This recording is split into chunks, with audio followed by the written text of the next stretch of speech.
Now these are the names of the children of Israel, which came into Egypt. Every man and his household came with Jacob.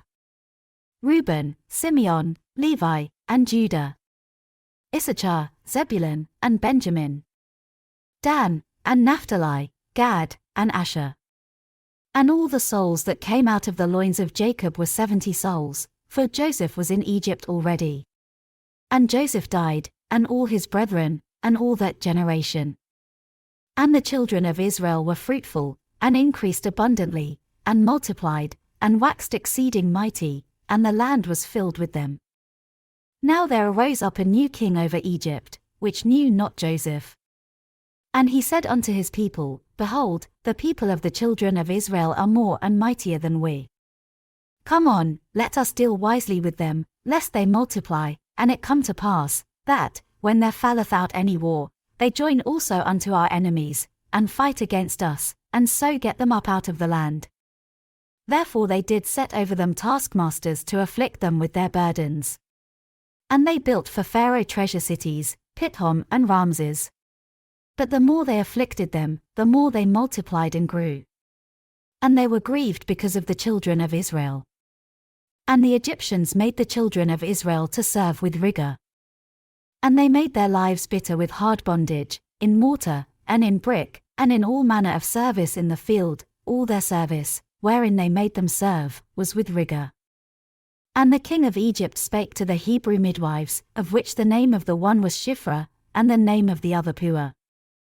And he said, When ye do the office of a midwife to the Hebrew women, and see them upon the stools, if it be a son, then ye shall kill him, but if it be a daughter, then she shall live.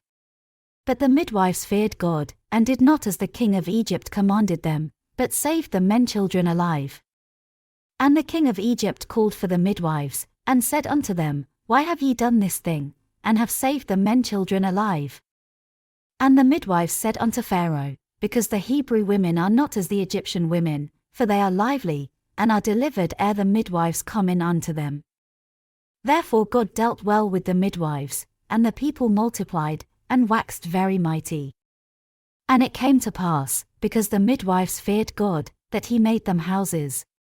And Pharaoh charged all his people, saying, Every son that is born ye shall cast into the river, and every daughter ye shall save alive. And there went a man of the house of Levi, and took to wife a daughter of Levi. And the woman conceived, and bare a son, and when she saw him that he was a goodly child, she hid him 3 months. And when she could not longer hide him, she took for him an ark of bulrushes, and daubed it with slime and with pitch, and put the child therein, and she laid it in the flags by the river's brink. And his sister stood afar off, to wit what would be done to him. And the daughter of Pharaoh came down to wash herself at the river, and her maidens walked along by the river's side, and when she saw the ark among the flags, she sent her maid to fetch it. And when she had opened it, she saw the child, and, behold, the babe wept. And she had compassion on him, and said, This is one of the Hebrews' children. Then said his sister to Pharaoh's daughter, Shall I go and call to thee a nurse of the Hebrew women, that she may nurse the child for thee? And Pharaoh's daughter said to her, Go. And the maid went and called the child's mother. And Pharaoh's daughter said unto her, Take this child away, and nurse it for me, and I will give thee thy wages. And the woman took the child, and nursed it. And the child grew, and she brought him unto Pharaoh's daughter, and he became her son. And she called his name Moses, and she said, Because I drew him out of the water. And it came to pass in those days, when Moses was grown, that he went out unto his brethren, and looked on their burdens, and he spied an Egyptian smiting an Hebrew, one of his brethren. And he looked this way and that way, and when he saw that there was no man, he slew the Egyptian, and hid him in the sand.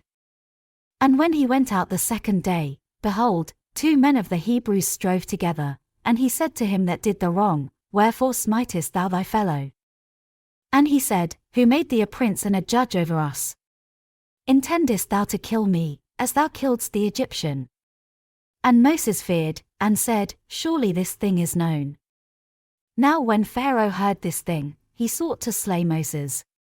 But Moses fled from the face of Pharaoh, and dwelt in the land of Midian, and he sat down by a well. Now the priest of Midian had 7 daughters, and they came and drew water, and filled the troughs to water their father's flock. And the shepherds came and drove them away, but Moses stood up and helped them, and watered their flock. And when they came to roil their father, he said, How is it that ye are come so soon today? And they said, An Egyptian delivered us out of the hand of the shepherds, and also drew water enough for us, and watered the flock. And he said unto his daughters, And where is he? Why is it that ye have left the man? Call him, that he may eat bread.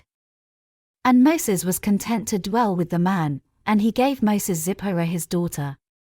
And she bare him a son, and he called his name Gershom, for he said, I have been a stranger in a strange land.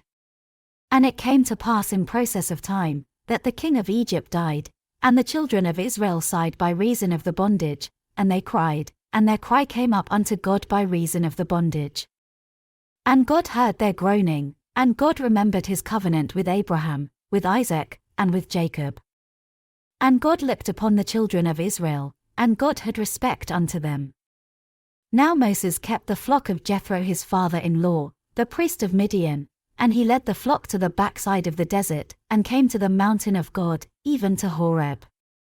And the angel of the Lord appeared unto him in a flame of fire out of the midst of a bush, and he looked, and, behold, the bush burned with fire, and the bush was not consumed.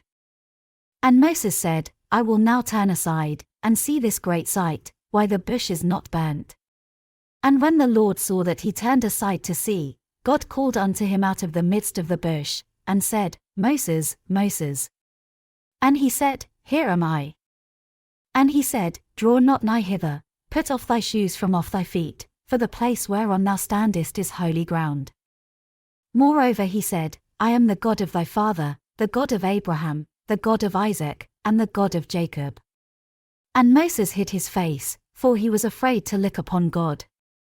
And the Lord said, I have surely seen the affliction of my people which are in Egypt, and have heard their cry by reason of their taskmasters, for I know their sorrows. And I am come down to deliver them out of the hand of the Egyptians, and to bring them up out of that land unto a good land and a large, unto a land flowing with milk and honey, unto the place of the Canaanites, and the Hittites, and the Amorites, and the Perizzites, and the Hivites, and the Jebusites. Now therefore, behold, the cry of the children of Israel is come unto me, and I have also seen the oppression wherewith the Egyptians oppress them. Come now therefore, and I will send thee unto Pharaoh, that thou mayest bring forth my people the children of Israel out of Egypt. And Moses said unto God, Who am I, that I should go unto Pharaoh, and that I should bring forth the children of Israel out of Egypt? And he said, Certainly I will be with thee, and this shall be a token unto thee, that I have sent thee, when thou hast brought forth the people out of Egypt, ye shall serve God upon this mountain. And Moses said unto God, Behold, when I come unto the children of Israel, and shall say unto them, The God of your fathers hath sent me unto you, and they shall say to me, What is his name? What shall I say unto them? And God said unto Moses, I am that I am, and he said, Thus shalt thou say unto the children of Israel, I am hath sent me unto you. And God said moreover unto Moses, Thus shalt thou say unto the children of Israel, The Lord God of your fathers, the God of Abraham, the God of Isaac, and the God of Jacob, hath sent me unto you. This is my name forever, and this is my memorial unto all generations. Go, and gather the elders of Israel together, and say unto them, The Lord God of your fathers, the God of Abraham, of Isaac, and of Jacob, appeared unto me, saying, I have surely visited you, and seen that which is done to you in Egypt. And I have said, I will bring you up out of the affliction of Egypt unto the land of the Canaanites, and the Hittites, and the Amorites, and the Perizzites, and the Hivites, and the Jebusites, unto a land flowing with milk and honey. And they shall hearken to thy voice, and thou shalt come, thou and the elders of Israel, unto the king of Egypt, and ye shall say unto him, The Lord God of the Hebrews hath met with us, and now let us go, we beseech thee, 3 days' journey into the wilderness, that we may sacrifice to the Lord our God. And I am sure that the king of Egypt will not let you go, no, not by a mighty hand. And I will stretch out my hand, and smite Egypt with all my wonders which I will do in the midst thereof, and after that he will let you go. And I will give this people favor in the sight of the Egyptians, and it shall come to pass, that, when ye go, ye shall not go empty. But every woman shall borrow of her neighbor, and of her that sojourneth in her house, jewels of silver, and jewels of gold, and raiment, and ye shall put them upon your sons, and upon your daughters, and ye shall spoil the Egyptians. And Moses answered and said, But, behold, they will not believe me, nor hearken unto my voice, for they will say, The Lord hath not appeared unto thee. And the Lord said unto him, What is that in thine hand? And he said, A rod. And he said, Cast it on the ground. And he cast it on the ground, and it became a serpent, and Moses fled from before it. And the Lord said unto Moses, Put forth thine hand, and take it by the tail. And he put forth his hand, and caught it, and it became a rod in his hand. That they may believe that the Lord God of their fathers, the God of Abraham, the God of Isaac, and the God of Jacob, hath appeared unto thee. And the Lord said furthermore unto him, Put now thine hand into thy bosom. And he put his hand into his bosom, and when he took it out, behold, his hand was leprous as snow. And he said, Put thine hand into thy bosom again. And he put his hand into his bosom again, and plucked it out of his bosom, and, behold, it was turned again as his other flesh. And it shall come to pass, if they will not believe thee, neither hearken to the voice of the first sign, that they will believe the voice of the latter sign. And it shall come to pass, if they will not believe also these two signs, neither hearken unto thy voice, that thou shalt take of the water of the river, and pour it upon the dry land, and the water which thou takest out of the river shall become blood upon the dry land. And Moses said unto the Lord, O my Lord, I am not eloquent, neither heretofore, nor since thou hast spoken unto thy servant, but I am slow of speech, and of a slow tongue. And the Lord said unto him, Who hath made man's mouth? Or who maketh the dumb, or deaf, or the seeing, or the blind? Have not I the Lord? Now therefore go, and I will be with thy mouth, and teach thee what thou shalt say. And he said, O my Lord, send, I pray thee, by the hand of him whom thou wilt send. And the anger of the Lord was kindled against Moses, and he said, Is not Aaron the Levite thy brother? I know that he can speak well. And also, behold, he cometh forth to meet thee, and when he seeth thee, he will be glad in his heart. And thou shalt speak unto him, and put words in his mouth, and I will be with thy mouth, and with his mouth, and will teach you what ye shall do. And he shall be thy spokesman unto the people, and he shall be, even he shall be to thee instead of a mouth, and thou shalt be to him instead of God. And thou shalt take this rod in thine hand, wherewith thou shalt do signs. And Moses went and returned to Jethro his father-in-law, and said unto him, Let me go, I pray thee, and return unto my brethren which are in Egypt, and see whether they be yet alive. And Jethro said to Moses, Go in peace. And the Lord said unto Moses in Midian, Go, return into Egypt, for all the men are dead which sought thy life. And Moses took his wife and his sons, and set them upon an ass, and he returned to the land of Egypt, and Moses took the rod of God in his hand. And the Lord said unto Moses, When thou goest to return into Egypt, see that thou do all those wonders before Pharaoh, which I have put in thine hand, but I will harden his heart, that he shall not let the people go. And thou shalt say unto Pharaoh, Thus saith the Lord, Israel is my son, even my firstborn. And I say unto thee, Let my son go, that he may serve me, and if thou refuse to let him go, behold, I will slay thy son, even thy firstborn. And it came to pass by the way in the inn, that the Lord met him, and sought to kill him. Then Zipporah took a sharp stone, and cut off the foreskin of her son, and cast it at his feet, and said, Surely a bloody husband art thou to me. So he let him go. Then she said, A bloody husband thou art, because of the circumcision. And the Lord said to Aaron, Go into the wilderness to meet Moses. And he went, and met him in the mount of God, and kissed him. And Moses told Aaron all the words of the Lord who had sent him, and all the signs which he had commanded him. And Moses and Aaron went and gathered together all the elders of the children of Israel. And Aaron spake all the words which the Lord had spoken unto Moses, and did the signs in the sight of the people. And the people believed, and when they heard that the Lord had visited the children of Israel, and that he had looked upon their affliction, then they bowed their heads and worshipped. And afterward Moses and Aaron went in, and told Pharaoh, Thus saith the Lord God of Israel, Let my people go, that they may hold a feast unto me in the wilderness. And Pharaoh said, Who is the Lord, that I should obey his voice to let Israel go? I know not the Lord, neither will I let Israel go.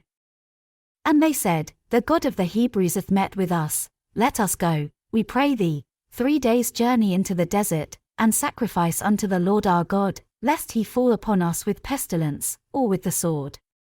And the king of Egypt said unto them, Wherefore do ye, Moses and Aaron, let the people from their works? Get you unto your burdens. And Pharaoh said, Behold, the people of the land now are many, and ye make them rest from their burdens. And Pharaoh commanded the same day the taskmasters of the people, and their officers, saying, Ye shall no more give the people straw to make brick, as heretofore, let them go and gather straw for themselves. And the tale of the bricks, which they did make heretofore, ye shall lay upon them, ye shall not diminish aught thereof, for they be idle, therefore they cry, saying, Let us go and sacrifice to our God. Let their more work be laid upon the men, that they may labor therein, and let them not regard vain words. And the taskmasters of the people went out, and their officers, and they spake to the people, saying, Thus saith Pharaoh, I will not give you straw. Go ye, get ye straw where ye can find it, yet not aught of your work shall be diminished. So the people were scattered abroad throughout all the land of Egypt to gather stubble instead of straw. And the taskmasters hasted them, saying, Fulfill your works, your daily tasks, as when there was straw. And the officers of the children of Israel, which Pharaoh's taskmasters had set over them, were beaten, and demanded, Wherefore have ye not fulfilled your task in making brick both yesterday and today, as heretofore? Then the officers of the children of Israel came and cried unto Pharaoh, saying, Wherefore dealest thou thus with thy servants? There is no straw given unto thy servants, and they say to us, Make brick, and, behold, thy servants are beaten, but the fault is in thine own people. But he said, Ye are idle, therefore ye say, Let us go and do sacrifice to the Lord. Go therefore now, and work, for there shall no straw be given you, yet shall ye deliver the tale of bricks. And the officers of the children of Israel did see that they were in evil case, after it was said, Ye shall not minish aught from your bricks of your daily task. And they met Moses and Aaron, who stood in the way, as they came forth from Pharaoh. And they said unto them, The Lord look upon you, and judge, because ye have made our Saviour to be abhorred in the eyes of Pharaoh, and in the eyes of his servants, to put a sword in their hand to slay us. And Moses returned unto the Lord, and said, Lord, wherefore hast thou so evil entreated this people? Why is it that thou hast sent me? For since I came to Pharaoh to speak in thy name, he hath done evil to this people, neither hast thou delivered thy people at all. Then the Lord said unto Moses, Now shalt thou see what I will do to Pharaoh, for with a strong hand shall he let them go, and with a strong hand shall he drive them out of his land. And God spake unto Moses, and said unto him, I am the Lord. And I appeared unto Abraham, unto Isaac, and unto Jacob, by the name of God Almighty, but by my name Jehovah was I not known to them. And I have also established my covenant with them, to give them the land of Canaan, the land of their pilgrimage, wherein they were strangers. And I have also heard the groaning of the children of Israel, whom the Egyptians keep in bondage, and I have remembered my covenant. Wherefore say unto the children of Israel, I am the Lord, and I will bring you out from under the burdens of the Egyptians, and I will rid you out of their bondage, and I will redeem you with a stretched out arm, and with great judgments. And I will take you to me for a people, and I will be to you a God, and ye shall know that I am the Lord your God, which bringeth you out from under the burdens of the Egyptians. And I will bring you in unto the land, concerning the which I did swear to give it to Abraham, to Isaac, and to Jacob, and I will give it you for an heritage, I am the Lord. And Moses spake so unto the children of Israel, but they hearkened not unto Moses for anguish of spirit, and for cruel bondage. And the Lord spake unto Moses, saying, Go in, speak unto Pharaoh king of Egypt, that he let the children of Israel go out of his land. And Moses spake before the Lord, saying, Behold, the children of Israel have not hearkened unto me, how then shall Pharaoh hear me, who am of uncircumcised lips? And the Lord spake unto Moses and unto Aaron, and gave them a charge unto the children of Israel, and unto Pharaoh king of Egypt, to bring the children of Israel out of the land of Egypt. These be the heads of their fathers' houses, the sons of Reuben the firstborn of Israel, Hanok, and Palu, Hezron, and Carmi, these be the families of Reuben. And the sons of Simeon, Jemuel, and Jamin, and Ohad, and Jachin, and Zohar, and Shaul the son of a Canaanitish woman, these are the families of Simeon.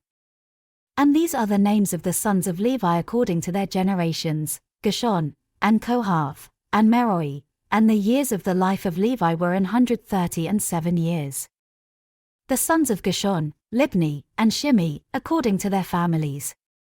And the sons of Kohath, Amram, and Izhar, and Hebron, and Uzziel, and the years of the life of Kohath were 133 years. And the sons of Merari, Mahali and Mushi, these are the families of Levi according to their generations. And Amram took him Jochebed his father's sister to wife, and she bare him Aaron and Moses, and the years of the life of Amram were 137 years. And the sons of Izhar, Korah, and Nepheg, and Zikri.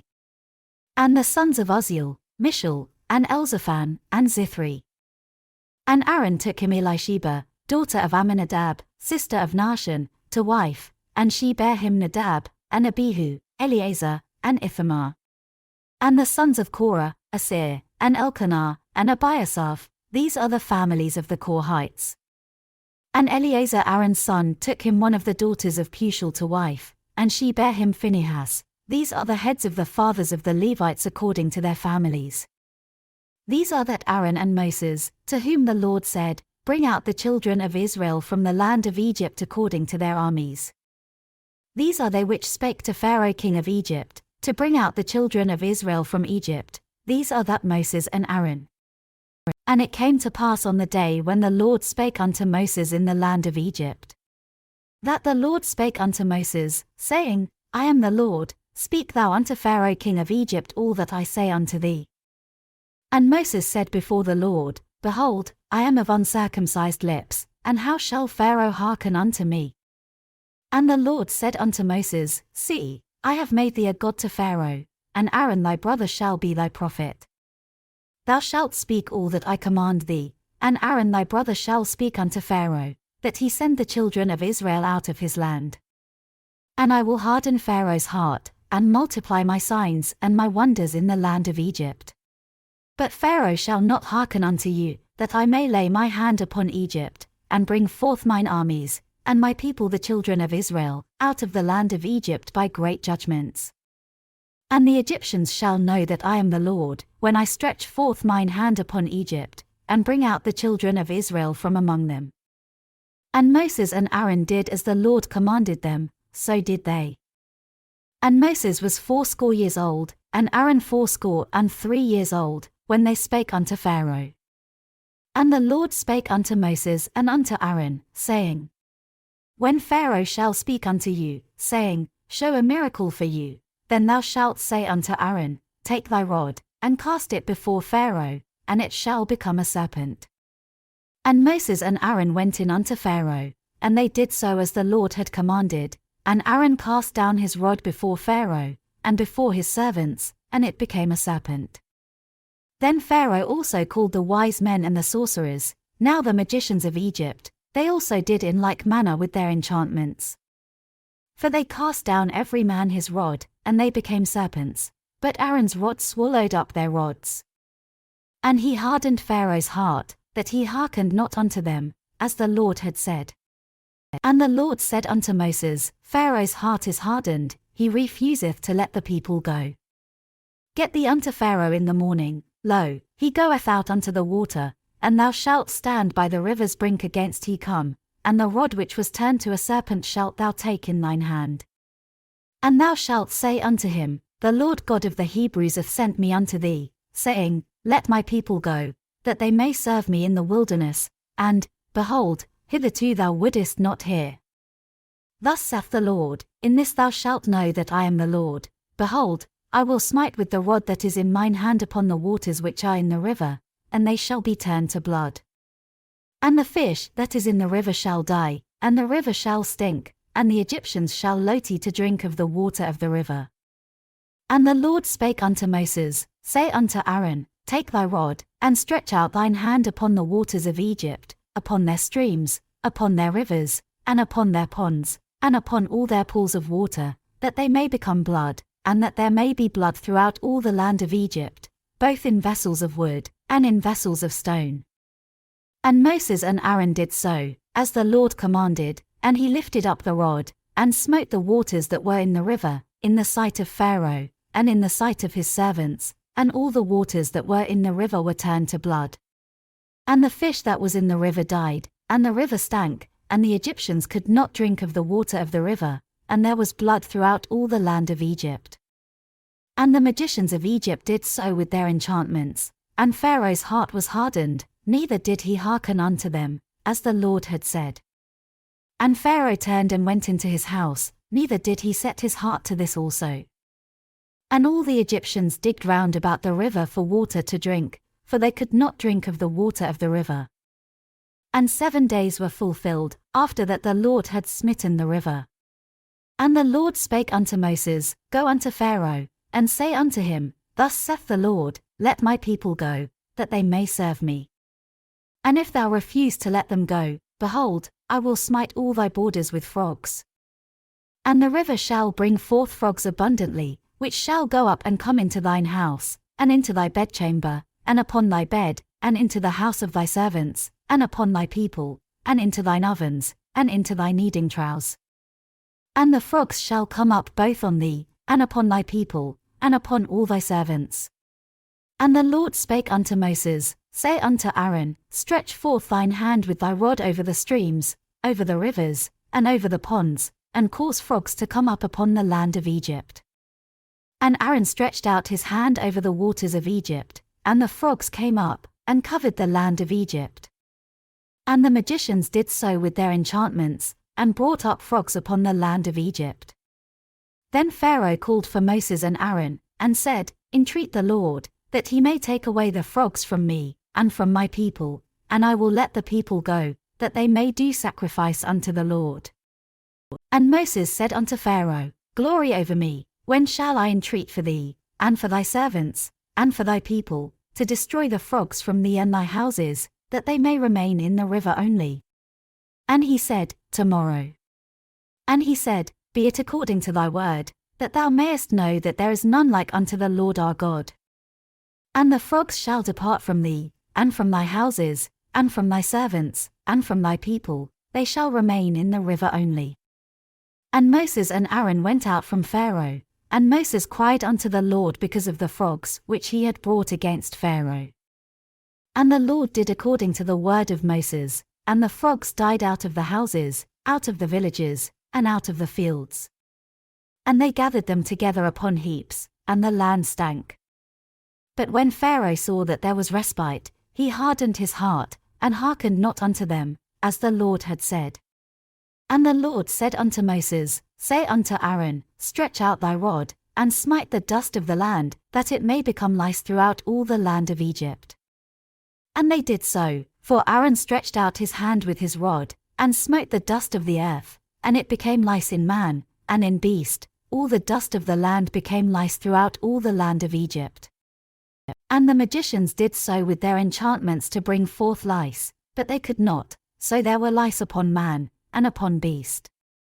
Then the magicians said unto Pharaoh, this is the finger of God, and Pharaoh's heart was hardened, and he hearkened not unto them, as the Lord had said. And the Lord said unto Moses, rise up early in the morning, and stand before Pharaoh, lo, he cometh forth to the water, and say unto him, thus saith the Lord, let my people go, that they may serve me. Else, if thou wilt not let my people go, behold, I will send swarms of flies upon thee, and upon thy servants, and upon thy people, and into thy houses, and the houses of the Egyptians shall be full of swarms of flies, and also the ground whereon they are. And I will sever in that day the land of Goshen, in which my people dwell, that no swarms of flies shall be there, to the end thou mayest know that I am the Lord in the midst of the earth. And I will put a division between my people and thy people, tomorrow shall this sign be.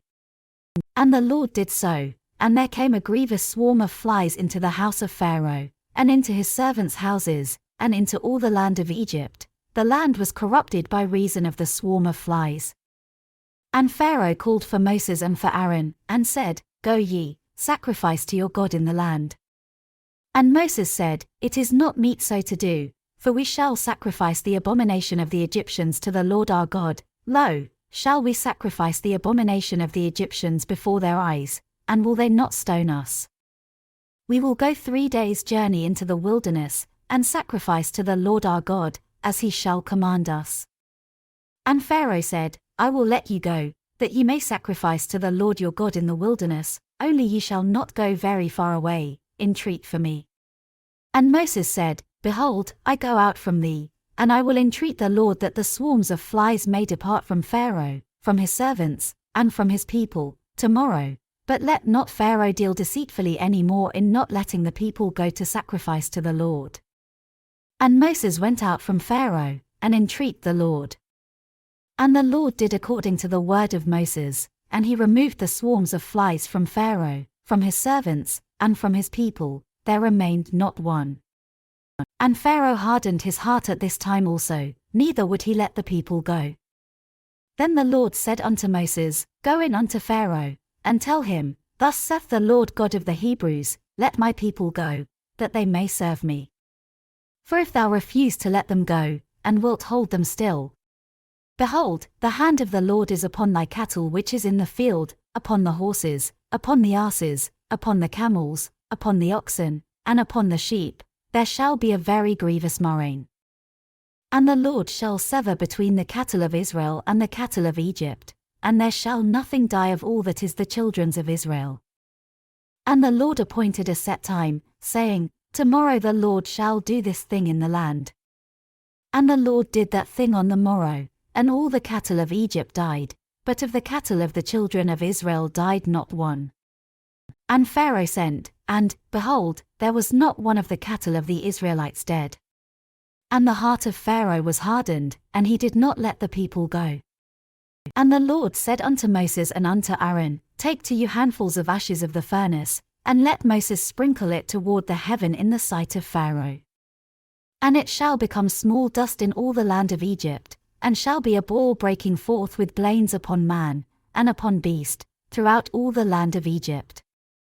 And they took ashes of the furnace, and stood before Pharaoh, and Moses sprinkled it up toward heaven, and it became a ball breaking forth with blains upon man, and upon beast.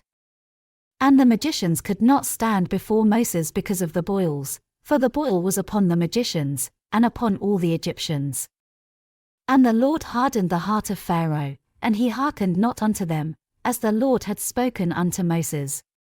And the Lord said unto Moses, Rise up early in the morning, and stand before Pharaoh, and say unto him, Thus saith the Lord God of the Hebrews, Let my people go, that they may serve me.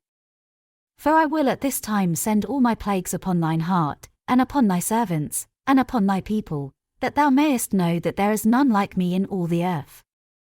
For now I will stretch out my hand, that I may smite thee and thy people with pestilence, and thou shalt be cut off from the earth. And in very deed for this cause have I raised thee up, for to show in thee my power, and that my name may be declared throughout all the earth. As yet exaltest thou thyself against my people, that thou wilt not let them go. Behold, tomorrow about this time I will cause it to rain a very grievous hail, such as hath not been in Egypt since the foundation thereof even until now. Send therefore now, and gather thy cattle, and all that thou hast in the field, for upon every man and beast which shall be found in the field, and shall not be brought home, the hail shall come down upon them, and they shall die. He that feared the word of the Lord among the servants of Pharaoh made his servants and his cattle flee into the houses. And he that regarded not the word of the Lord left his servants and his cattle in the field. And the Lord said unto Moses, Stretch forth thine hand toward heaven, that there may be hail in all the land of Egypt, upon man, and upon beast, and upon every herb of the field, throughout the land of Egypt. And Moses stretched forth his rod toward heaven, and the Lord sent thunder and hail, and the fire ran along upon the ground, and the Lord rained hail upon the land of Egypt. So there was hail, and fire mingled with the hail, very grievous, such as there was none like it in all the land of Egypt since it became a nation. And the hail smote throughout all the land of Egypt all that was in the field, both man and beast, and the hail smote every herb of the field, and brake every tree of the field. Only in the land of Goshen, where the children of Israel were, was there no hail. And Pharaoh sent, and called for Moses and Aaron, and said unto them, I have sinned this time, the Lord is righteous, and I and my people are wicked. Entreat the Lord, for it is enough, that there be no more mighty thunderings and hail, and I will let you go, and ye shall stay no longer. And Moses said unto him, As soon as I am gone out of the city, I will spread abroad my hands unto the Lord, and the thunder shall cease, neither shall there be any more hail, that thou mayest know how that the earth is the Lord's. But as for thee and thy servants, I know that ye will not yet fear the Lord God. And the flax and the barley was smitten, for the barley was in the ear, and the flax was bold. But the wheat and the rye were not smitten, for they were not grown up. And Moses went out of the city from Pharaoh, and spread abroad his hands unto the Lord, and the thunders and hail ceased, and the rain was not poured upon the earth. And when Pharaoh saw that the rain and the hail and the thunders were ceased, he sinned yet more, and hardened his heart, he and his servants. And the heart of Pharaoh was hardened, neither would he let the children of Israel go, as the Lord had spoken by Moses. And the Lord said unto Moses, Go in unto Pharaoh, for I have hardened his heart, and the heart of his servants, that I might show these my signs before him. And that thou mayest tell in the ears of thy son, and of thy son's son, what things I have wrought in Egypt, and my signs which I have done among them, that ye may know how that I am the Lord. And Moses and Aaron came in unto Pharaoh, and said unto him, Thus saith the Lord God of the Hebrews, How long wilt thou refuse to humble thyself before me? Let my people go, that they may serve me. Else, if thou refuse to let my people go, behold, tomorrow will I bring the locusts into thy coast. And they shall cover the face of the earth, that one cannot be able to see the earth, and they shall eat the residue of that which is escaped, which remaineth unto you from the hail, and shall eat every tree which groweth for you out of the field. And they shall fill thy houses, and the houses of all thy servants, and the houses of all the Egyptians, which neither thy fathers, nor thy fathers' fathers have seen, since the day that they were upon the earth unto this day. And he turned himself, and went out from Pharaoh. And Pharaoh's servants said unto him, How long shall this man be a snare unto us? Let the men go, that they may serve the Lord their God. Knowest thou not yet that Egypt is destroyed? And Moses and Aaron were brought again unto Pharaoh, and he said unto them, Go, serve the Lord your God, but who are they that shall go? And Moses said, We will go with our young and with our old, with our sons and with our daughters, with our flocks and with our herds will we go, for we must hold a feast unto the Lord. And he said unto them, Let the Lord be so with you, as I will let you go, and your little ones, look to it, for evil is before you. Not so, go now ye that are men, and serve the Lord, for that ye did desire. And they were driven out from Pharaoh's presence. And the Lord said unto Moses, Stretch out thine hand over the land of Egypt for the locusts, that they may come up upon the land of Egypt, and eat every herb of the land, even all that the hail hath left. And Moses stretched forth his rod over the land of Egypt, and the Lord brought an east wind upon the land all that day, and all that night, and when it was morning, the east wind brought the locusts. And the locusts went up over all the land of Egypt, and rested in all the coasts of Egypt. Very grievous were they, before them there were no such locusts as they, neither after them shall be such. For they covered the face of the whole earth, so that the land was darkened, and they did eat every herb of the land, and all the fruit of the trees which the hail had left, and there remained not any green thing in the trees, or in the herbs of the field, through all the land of Egypt. Then Pharaoh called for Moses and Aaron in haste, and he said, I have sinned against the Lord your God, and against you. Now therefore forgive, I pray thee, my sin only this once, and entreat the Lord your God, that he may take away from me this death only. And he went out from Pharaoh, and entreat the Lord. And the Lord turned a mighty strong west wind, which took away the locusts, and cast them into the Red Sea. There remained not one locust in all the coasts of Egypt. But the Lord hardened Pharaoh's heart, so that he would not let the children of Israel go. And the Lord said unto Moses, Stretch out thine hand toward heaven, that there may be darkness over the land of Egypt, even darkness which may be felt. And Moses stretched forth his hand toward heaven, and there was a thick darkness in all the land of Egypt 3 days. They saw not one another, neither rose any from his place for 3 days, but all the children of Israel had light in their dwellings. And Pharaoh called unto Moses, and said, Go ye, serve the Lord, only let your flocks and your herds be stayed, let your little ones also go with you. And Moses said, Thou must give us also sacrifices and burnt offerings, that we may sacrifice unto the Lord our God. Our cattle also shall go with us, there shall not an hoof be left behind, for thereof must we take to serve the Lord our God, and we know not with what we must serve the Lord, until we come thither. But the Lord hardened Pharaoh's heart, and he would not let them go. And Pharaoh said unto him, Get thee from me, take heed to thyself, see my face no more, for in that day thou sayest my face thou shalt die. And Moses said, Thou hast spoken well, I will see thy face again no more. And the Lord said unto Moses, Yet will I bring one plague more upon Pharaoh, and upon Egypt, afterwards he will let you go hence. When he shall let you go, he shall surely thrust you out hence altogether. Speak now in the ears of the people, and let every man borrow of his neighbor, and every woman of her neighbor, jewels of silver, and jewels of gold. And the Lord gave the people favor in the sight of the Egyptians. Moreover the man Moses was very great in the land of Egypt, in the sight of Pharaoh's servants, and in the sight of the people. And Moses said, Thus saith the Lord, About midnight will I go out into the midst of Egypt. And all the firstborn in the land of Egypt shall die, from the firstborn of Pharaoh that sitteth upon his throne, even unto the firstborn of the maidservant that is behind the mill, and all the firstborn of beasts. And there shall be a great cry throughout all the land of Egypt, such as there was none like it, nor shall be like it any more.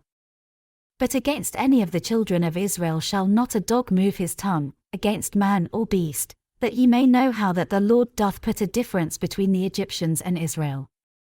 And all these thy servants shall come down unto me, and bow down themselves unto me, saying, Get thee out, and all the people that follow thee, and after that I will go out. And he went out from Pharaoh in a great anger. And the Lord said unto Moses, Pharaoh shall not hearken unto you, that my wonders may be multiplied in the land of Egypt. And Moses and Aaron did all these wonders before Pharaoh, and the Lord hardened Pharaoh's heart, so that he would not let the children of Israel go out of his land. And the Lord spake unto Moses and Aaron in the land of Egypt, saying, This month shall be unto you the beginning of months, it shall be the first month of the year to you. Speak ye unto all the congregation of Israel, saying, In the 10th day of this month they shall take to them every man a lamb, according to the house of their fathers, a lamb for an house. And if the household be too little for the lamb, let him and his neighbor next unto his house take it according to the number of the souls, every man according to his eating shall make your count for the lamb. Your lamb shall be without blemish, a male of the first year, ye shall take it out from the sheep, or from the goats. And ye shall keep it up until the 14th day of the same month, and the whole assembly of the congregation of Israel shall kill it in the evening. And they shall take of the blood, and strike it on the 2 side posts and on the upper door post of the houses, wherein they shall eat it. And they shall eat the flesh in that night, roast with fire, and unleavened bread, and with bitter herbs they shall eat it. Eat not of it raw, nor sodden at all with water, but roast with fire, his head with his legs, and with the purtenance thereof. And ye shall let nothing of it remain until the morning, and that which remaineth of it until the morning ye shall burn with fire. And thus shall ye eat it, with your loins girded, your shoes on your feet, and your staff in your hand, and ye shall eat it in haste, it is the Lord's Passover. For I will pass through the land of Egypt this night, and will smite all the firstborn in the land of Egypt, both man and beast, and against all the gods of Egypt I will execute judgment, I am the Lord. And the blood shall be to you for a token upon the houses where ye are, and when I see the blood, I will pass over you, and the plague shall not be upon you to destroy you, when I smite the land of Egypt. And this day shall be unto you for a memorial, and ye shall keep it a feast to the Lord throughout your generations, ye shall keep it a feast by an ordinance for ever. 7 days shall ye eat unleavened bread, even the first day ye shall put away leaven out of your houses, for whosoever eateth leavened bread from the first day until the 7th day, that soul shall be cut off from Israel. And in the first day there shall be an holy convocation, and in the 7th day there shall be an holy convocation to you, no manner of work shall be done in them, save that which every man must eat, that only may be done of you. And ye shall observe the feast of unleavened bread, for in this selfsame day have I brought your armies out of the land of Egypt, therefore shall ye observe this day in your generations by an ordinance for ever. In the 1st month, on the 14th day of the month at even, ye shall eat unleavened bread, until the 21st day of the month at even. 7 days shall there be no leaven found in your houses, for whosoever eateth that which is leavened, even that soul shall be cut off from the congregation of Israel, whether he be a stranger, or born in the land. Ye shall eat nothing leavened, in all your habitations shall ye eat unleavened bread. Then Moses called for all the elders of Israel, and said unto them, Draw out and take you a lamb according to your families, and kill the Passover. And ye shall take a bunch of hyssop, and dip it in the blood that is in the basin, and strike the lintel and the 2 side posts with the blood that is in the basin, and none of you shall go out at the door of his house until the morning. For the Lord will pass through to smite the Egyptians, and when he seeth the blood upon the lintel, and on the 2 side posts, the Lord will pass over the door, and will not suffer the destroyer to come in unto your houses to smite you. And ye shall observe this thing for an ordinance to thee and to thy sons for ever. And it shall come to pass, when ye be come to the land which the Lord will give you, according as he hath promised, that ye shall keep this service. And it shall come to pass, when your children shall say unto you, What mean ye by this service? That ye shall say, It is the sacrifice of the Lord's Passover, who passed over the houses of the children of Israel in Egypt, when he smote the Egyptians, and delivered our houses. And the people bowed their head and worshipped. And the children of Israel went away, and did as the Lord had commanded Moses and Aaron, so did they. And it came to pass, that at midnight the Lord smote all the firstborn in the land of Egypt, from the firstborn of Pharaoh that sat on his throne unto the firstborn of the captive that was in the dungeon, and all the firstborn of cattle. And Pharaoh rose up in the night, he, and all his servants, and all the Egyptians, and there was a great cry in Egypt, for there was not a house where there was not one dead. And he called for Moses and Aaron by night, and said, Rise up, and get ye forth from among my people, both ye and the children of Israel, and go, serve the Lord, as ye have said. Also take your flocks and your herds, as ye have said, and be gone, and bless me also. And the Egyptians were urgent upon the people, that they might send them out of the land in haste, for they said, We be all dead men. And the people took their dough before it was leavened, their kneading troughs being bound up in their clothes upon their shoulders. And the children of Israel did according to the word of Moses, and they borrowed of the Egyptians jewels of silver, and jewels of gold, and raiment. And the Lord gave the people favor in the sight of the Egyptians, so that they lent unto them such things as they required. And they spoiled the Egyptians. And the children of Israel journeyed from Ramses to Succoth, about 600,000 on foot that were men, beside children. And a mixed multitude went up also with them, and flocks, and herds, even very much cattle. And they baked unleavened cakes of the dough which they brought forth out of Egypt, for it was not leavened, because they were thrust out of Egypt, and could not tarry, neither had they prepared for themselves any victual. Now the sojourning of the children of Israel, who dwelt in Egypt, was 430 years. And it came to pass at the end of the 430 years, even the selfsame day it came to pass, that all the hosts of the Lord went out from the land of Egypt. It is a night to be much observed unto the Lord for bringing them out from the land of Egypt. This is that night of the Lord to be observed of all the children of Israel in their generations. And the Lord said unto Moses and Aaron, This is the ordinance of the Passover, there shall no stranger eat thereof. But every man's servant that is bought for money, when thou hast circumcised him, then shall he eat thereof. A foreigner and an hired servant shall not eat thereof. In one house shall it be eaten, thou shalt not carry forth aught of the flesh abroad out of the house, neither shall ye break a bone thereof. All the congregation of Israel shall keep it.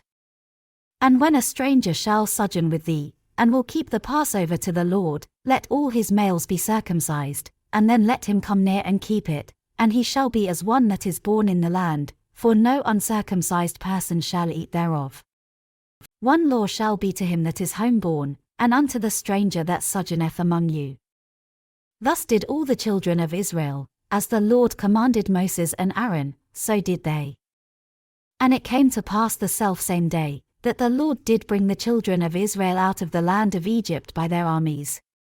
And the Lord spake unto Moses, saying, Sanctify unto me all the firstborn, whatsoever openeth the womb among the children of Israel, both of man and of beast, it is mine. And Moses said unto the people, Remember this day, in which ye came out from Egypt, out of the house of bondage, for by strength of hand the Lord brought you out from this place, there shall no leavened bread be eaten. This day came ye out in the month Aviv. And it shall be when the Lord shall bring thee into the land of the Canaanites, and the Hittites, and the Amorites, and the Hivites, and the Jebusites, which he sware unto thy fathers to give thee, a land flowing with milk and honey, that thou shalt keep this service in this month. 7 days thou shalt eat unleavened bread, and in the 7th day shall be a feast to the Lord.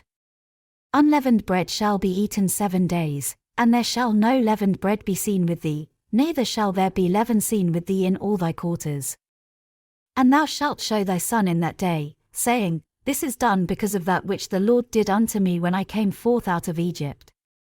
And it shall be for a sign unto thee upon thine hand, and for a memorial between thine eyes, that the Lord's law may be in thy mouth, for with a strong hand hath the Lord brought thee out of Egypt. Thou shalt therefore keep this ordinance in his season from year to year. And it shall be when the Lord shall bring thee into the land of the Canaanites, as he sware unto thee and to thy fathers, and shall give it thee, that thou shalt set apart unto the Lord all that openeth the matrix, and every firstling that cometh of a beast which thou hast, the males shall be the Lord's. And every firstling of an ass thou shalt redeem with a lamb, and if thou wilt not redeem it, then thou shalt break his neck, and all the firstborn of man among thy children shalt thou redeem. And it shall be when thy son asketh thee in time to come, saying, What is this? That thou shalt say unto him, By strength of hand the Lord brought us out from Egypt, from the house of bondage. And it came to pass, when Pharaoh would hardly let us go, that the Lord slew all the firstborn in the land of Egypt, both the firstborn of man, and the firstborn of beast. Therefore I sacrifice to the Lord all that openeth the matrix, being males, but all the firstborn of my children I redeem. And it shall be for a token upon thine hand, and for frontlets between thine eyes, for by strength of hand the Lord brought us forth out of Egypt. And it came to pass, when Pharaoh had let the people go, that God led them not through the way of the land of the Philistines, although that was near, for God said, Lest peradventure the people repent when they see war, and they return to Egypt. But God led the people about, through the way of the wilderness of the Red Sea, and the children of Israel went up harnessed out of the land of Egypt. And Moses took the bones of Joseph with him, for he had straitly sworn the children of Israel, saying, God will surely visit you, and ye shall carry up my bones away hence with you. And they took their journey from Succoth, and encamped in Etham, in the edge of the wilderness. And the Lord went before them by day in a pillar of a cloud, to lead them the way, and by night in a pillar of fire, to give them light, to go by day and night. He took not away the pillar of the cloud by day, nor the pillar of fire by night, from before the people. And the Lord spake unto Moses, saying, Speak unto the children of Israel, that they turn and encamp before Pi-hahiroth, between Migdol and the sea, over against Baal-zephon, before it shall ye encamp by the sea. For Pharaoh will say of the children of Israel, They are entangled in the land, the wilderness hath shut them in. And I will harden Pharaoh's heart, that he shall follow after them, and I will be honored upon Pharaoh, and upon all his host, that the Egyptians may know that I am the Lord." And they did so. And it was told the king of Egypt that the people fled, and the heart of Pharaoh and of his servants was turned against the people, and they said, "Why have we done this, that we have let Israel go from serving us?" And he made ready his chariot, and took his people with him. And he took 600 chosen chariots, and all the chariots of Egypt, and captains over every one of them. And the Lord hardened the heart of Pharaoh king of Egypt, and he pursued after the children of Israel, and the children of Israel went out with an high hand. But the Egyptians pursued after them, all the horses and chariots of Pharaoh, and his horsemen, and his army, and overtook them encamping by the sea, beside Pi-hahiroth, before Baal-zephon. And when Pharaoh drew nigh, the children of Israel lifted up their eyes, and, behold, the Egyptians marched after them, and they were sore afraid, and the children of Israel cried out unto the Lord. And they said unto Moses, Because there were no graves in Egypt, hast thou taken us away to die in the wilderness? Wherefore hast thou dealt thus with us, to carry us forth out of Egypt? Is not this the word that we did tell thee in Egypt, saying, Let us alone, that we may serve the Egyptians? For it had been better for us to serve the Egyptians, than that we should die in the wilderness. And Moses said unto the people, Fear ye not, stand still, and see the salvation of the Lord, which he will show to you today, for the Egyptians whom ye have seen today, ye shall see them again no more forever. The Lord shall fight for you, and ye shall hold your peace. And the Lord said unto Moses, Wherefore criest thou unto me?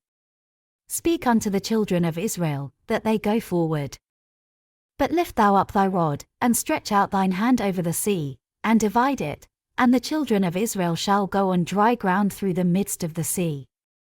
And I, behold, I will harden the hearts of the Egyptians, and they shall follow them, and I will get me honor upon Pharaoh, and upon all his host, upon his chariots, and upon his horsemen. And the Egyptians shall know that I am the Lord, when I have gotten me honor upon Pharaoh, upon his chariots, and upon his horsemen. And the angel of God, which went before the camp of Israel, removed and went behind them, and the pillar of the cloud went from before their face, and stood behind them.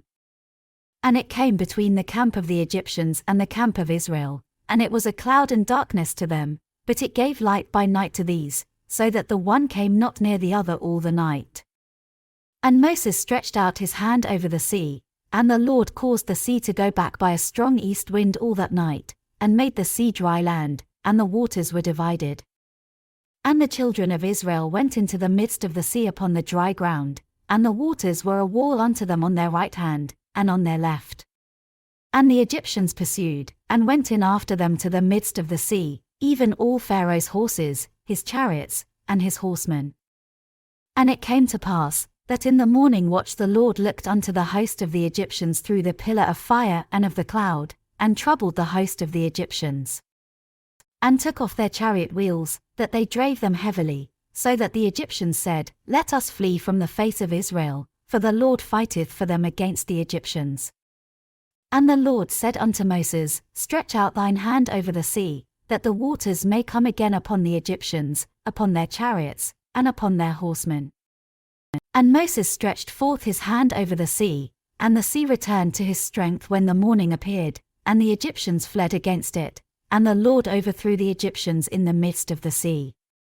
And the waters returned, and covered the chariots, and the horsemen, and all the host of Pharaoh that came into the sea after them, there remained not so much as one of them. But the children of Israel walked upon dry land in the midst of the sea, and the waters were a wall unto them on their right hand, and on their left. Thus the Lord saved Israel that day out of the hand of the Egyptians, and Israel saw the Egyptians dead upon the sea shore. And Israel saw that great work which the Lord did upon the Egyptians, and the people feared the Lord, and believed the Lord, and his servant Moses. Then sang Moses and the children of Israel this song unto the Lord, and spake, saying, I will sing unto the Lord, for he hath triumphed gloriously, the horse and his rider hath he thrown into the sea. The Lord is my strength and song, and he is become my salvation. He is my God, and I will prepare him an habitation, my father's God, and I will exalt him. The Lord is a man of war, the Lord is his name. Pharaoh's chariots and his host doth he cast into the sea, his chosen captains also are drowned in the Red Sea. The depths have covered them, they sank into the bottom as a stone. Thy right hand, O Lord, is become glorious in power, thy right hand, O Lord, hath dashed in pieces the enemy. And in the greatness of thine excellency thou hast overthrown them that rose up against thee, thou sentest forth thy wrath, which consumed them as stubble. And with the blast of thy nostrils the waters were gathered together, the floods stood upright as an heap, and the depths were congealed in the heart of the sea. The enemy said, I will pursue, I will overtake, I will divide the spoil, my lust shall be satisfied upon them, I will draw my sword, my hand shall destroy them. Thou didst blow with thy wind, the sea covered them, they sank as lead in the mighty waters. Who is like unto thee, O Lord, among the gods? Who is like thee, glorious in holiness, fearful in praises, doing wonders? Thou stretchedst out thy right hand, the earth swallowed them. Thou in thy mercy hast led forth the people which thou hast redeemed, thou hast guided them in thy strength unto thy holy habitation. The people shall hear, and be afraid, sorrow shall take hold on the inhabitants of Palestina. Then the dukes of Edom shall be amazed, the mighty men of Moab, trembling shall take hold upon them, all the inhabitants of Canaan shall melt away. Fear and dread shall fall upon them, by the greatness of thine arm they shall be as still as a stone, till thy people pass over, O Lord, till the people pass over, which thou hast purchased. Thou shalt bring them in, and plant them in the mountain of thine inheritance, in the place, O Lord, which thou hast made for thee to dwell in the sanctuary, O Lord, which thy hands have established. The Lord shall reign for ever and ever. For the horse of Pharaoh went in with his chariots and with his horsemen into the sea, and the Lord brought again the waters of the sea upon them, but the children of Israel went on dry land in the midst of the sea. And Miriam the prophetess, the sister of Aaron, took a timbrel in her hand, and all the women went out after her with timbrels and with dances. And Miriam answered them, Sing ye to the Lord, for he hath triumphed gloriously, the horse and his rider hath he thrown into the sea. So Moses brought Israel from the Red Sea, and they went out into the wilderness of Shur, and they went 3 days in the wilderness, and found no water. And when they came to Marah, they could not drink of the waters of Marah, for they were bitter, therefore the name of it was called Marah. And the people murmured against Moses, saying, What shall we drink? And he cried unto the Lord, and the Lord showed him a tree, which when he had cast into the waters were made sweet. There he made for them a statute and an ordinance, and there he proved them. And said, If thou wilt diligently hearken to the voice of the Lord thy God, and wilt do that which is right in his sight, and wilt give ear to his commandments, and keep all his statutes, I will put none of these diseases upon thee, which I have brought upon the Egyptians, for I am the Lord that healeth thee. And they came to Elim, where were 12 wells of water, and 70 palm trees, and they encamped there by the waters. And they took their journey from Elim, and all the congregation of the children of Israel came unto the wilderness of Sin, which is between Elim and Sinai, on the 15th day of the 2nd month after their departing out of the land of Egypt. And the whole congregation of the children of Israel murmured against Moses and Aaron in the wilderness. And the children of Israel said unto them, Would to God we had died by the hand of the Lord in the land of Egypt, when we sat by the flesh pots, and when we did eat bread to the full, for ye have brought us forth into this wilderness, to kill this whole assembly with hunger. Then said the Lord unto Moses, Behold, I will rain bread from heaven for you, and the people shall go out and gather a certain rate every day, that I may prove them, whether they will walk in my law, or no. And it shall come to pass, that on the 6th day they shall prepare that which they bring in, and it shall be twice as much as they gather daily. And Moses and Aaron said unto all the children of Israel, At even, then ye shall know that the Lord hath brought you out from the land of Egypt. And in the morning, then ye shall see the glory of the Lord, for that he heareth your murmurings against the Lord, and what are we, that ye murmur against us? And Moses said, This shall be, when the Lord shall give you in the evening flesh to eat, and in the morning bread to the full, for that the Lord heareth your murmurings which ye murmur against him, and what are we? Your murmurings are not against us, but against the Lord. And Moses spake unto Aaron, Say unto all the congregation of the children of Israel, Come near before the Lord, for he hath heard your murmurings. And it came to pass, as Aaron spake unto the whole congregation of the children of Israel, that they looked toward the wilderness, and, behold, the glory of the Lord appeared in the cloud. And the Lord spake unto Moses, saying, I have heard the murmurings of the children of Israel. Speak unto them, saying, At even ye shall eat flesh, and in the morning ye shall be filled with bread, and ye shall know that I am the Lord your God. And it came to pass, that at even the quails came up, and covered the camp, and in the morning the dew lay round about the host. And when the dew that lay was gone up, behold, upon the face of the wilderness there lay a small round thing, as small as the hoar frost on the ground. And when the children of Israel saw it, they said one to another, It is manna, for they wist not what it was. And Moses said unto them, This is the bread which the Lord hath given you to eat. This is the thing which the Lord hath commanded, gather of it every man according to his eating, an omer for every man, according to the number of your persons, take ye every man for them which are in his tents. And the children of Israel did so, and gathered, some more, some less. And when they did meet it with an omer, he that gathered much had nothing over, and he that gathered little had no lack, they gathered every man according to his eating. And Moses said, Let no man leave of it till the morning. Notwithstanding they hearkened not unto Moses, but some of them left of it until the morning, and it bred worms, and stank, and Moses was wroth with them. And they gathered it every morning, every man according to his eating, and when the sun waxed hot, it melted. And it came to pass, that on the 6th day they gathered twice as much bread, 2 omers for one man, and all the rulers of the congregation came and told Moses. And he said unto them, This is that which the Lord hath said, Tomorrow is the rest of the holy Sabbath unto the Lord, bake that which ye will bake today, and seethe that ye will seethe, and that which remaineth over lay up for you to be kept until the morning. And they laid it up till the morning, as Moses bade, and it did not stink, neither was there any worm therein. And Moses said, Eat that today, for today is a Sabbath unto the Lord, today ye shall not find it in the field. 6 days ye shall gather it, but on the 7th day, which is the Sabbath, in it there shall be none. And it came to pass, that there went out some of the people on the 7th day for to gather, and they found none. And the Lord said unto Moses, How long refuse ye to keep my commandments and my laws? See, for that the Lord hath given you the Sabbath, therefore he giveth you on the 6th day the bread of 2 days, abide ye every man in his place, let no man go out of his place on the 7th day.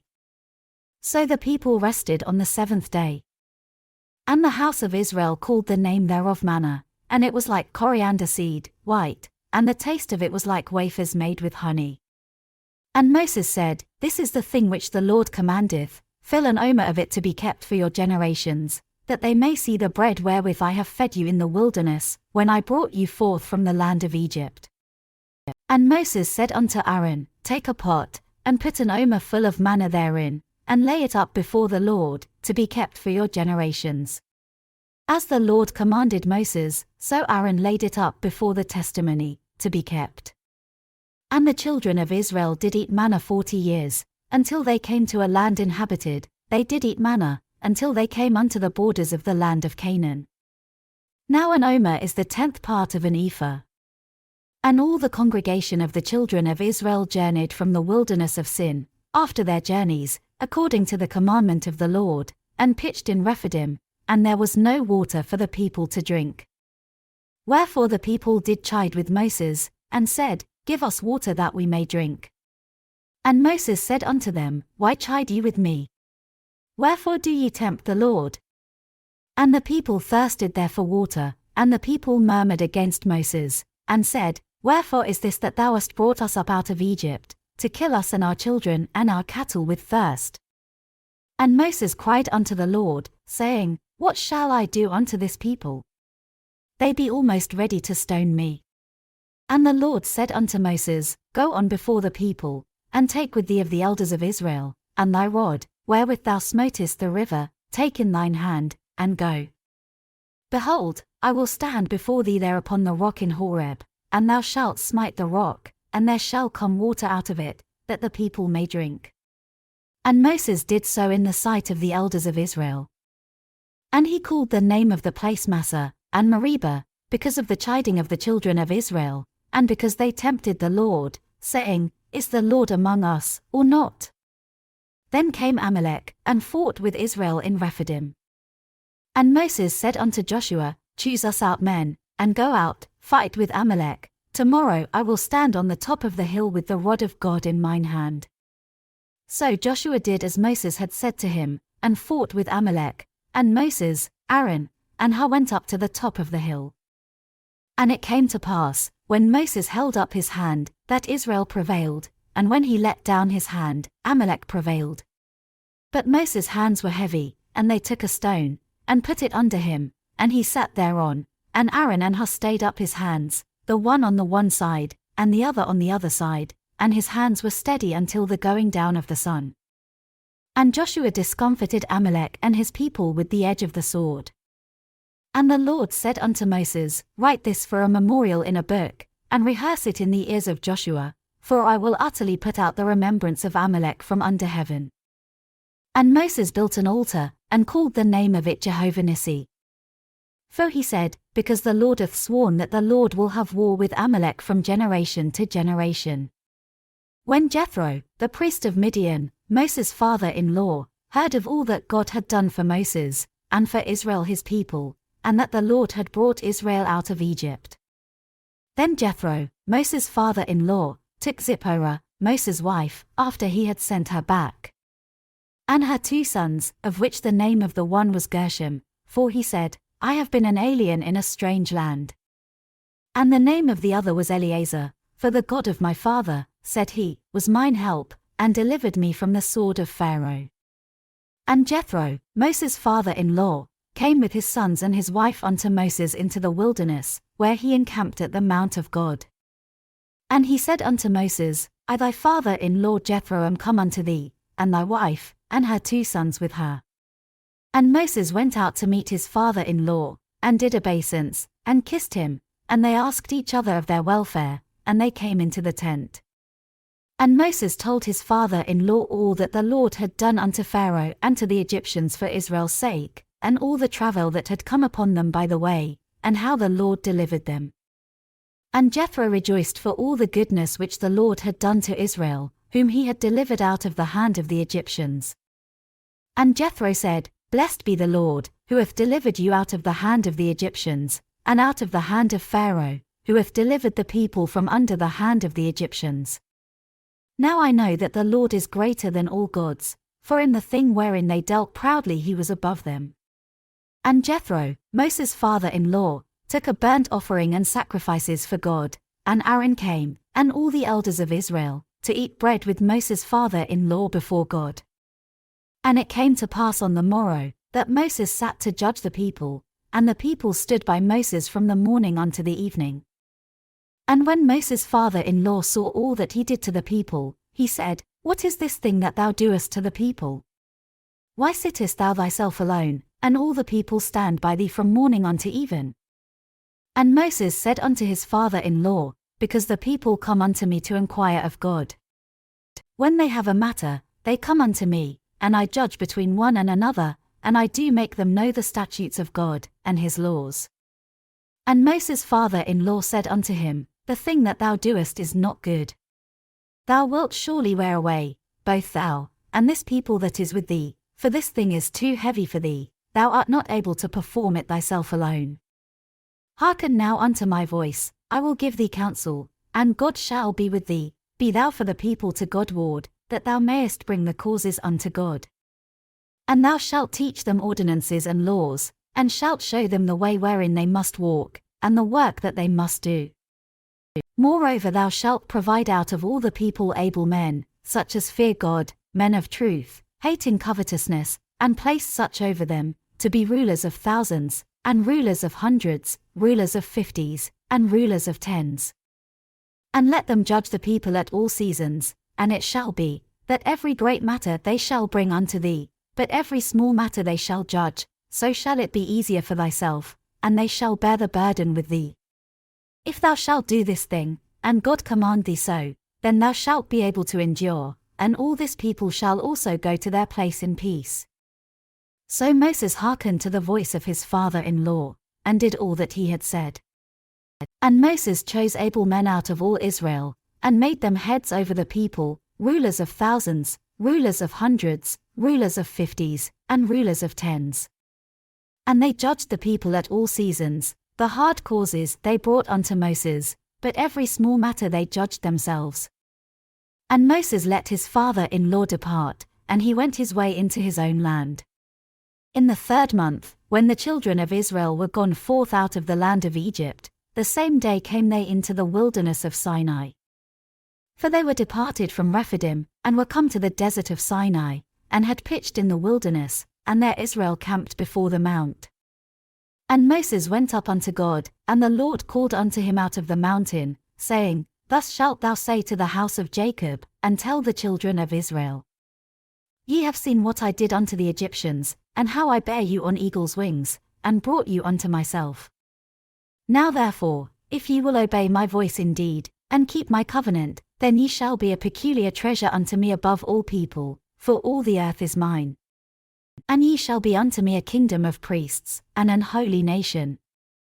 These are the words which thou shalt speak unto the children of Israel.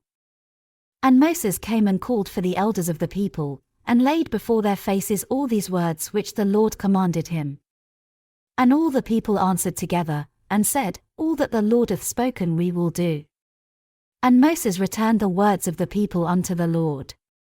And the Lord said unto Moses, Lo, I come unto thee in a thick cloud, that the people may hear when I speak with thee, and believe thee forever. And Moses told the words of the people unto the Lord. And the Lord said unto Moses, Go unto the people, and sanctify them today and tomorrow, and let them wash their clothes. And be ready against the 3rd day, for the 3rd day the Lord will come down in the sight of all the people upon Mount Sinai.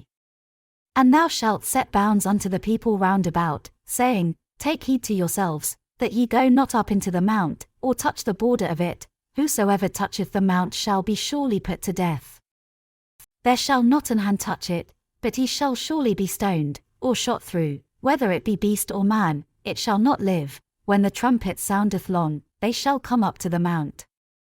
And Moses went down from the mount unto the people, and sanctified the people, and they washed their clothes. And he said unto the people, Be ready against the 3rd day, come not at your wives.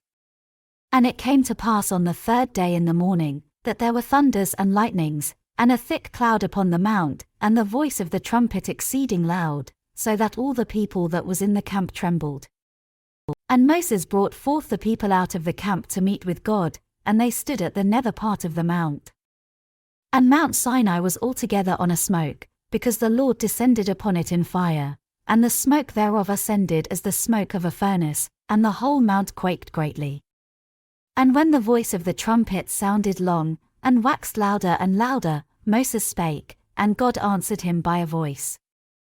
And the Lord came down upon Mount Sinai, on the top of the mount, and the Lord called Moses up to the top of the mount, and Moses went up.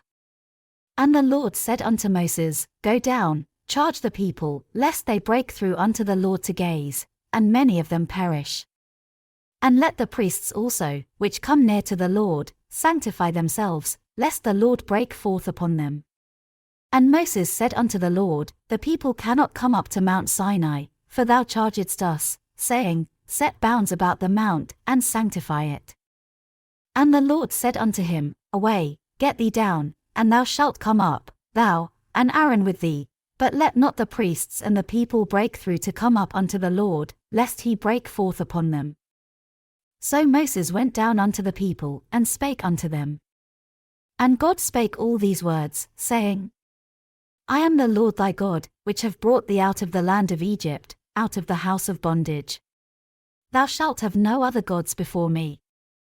Thou shalt not make unto thee any graven image, or any likeness of anything that is in heaven above, or that is in the earth beneath, or that is in the water under the earth.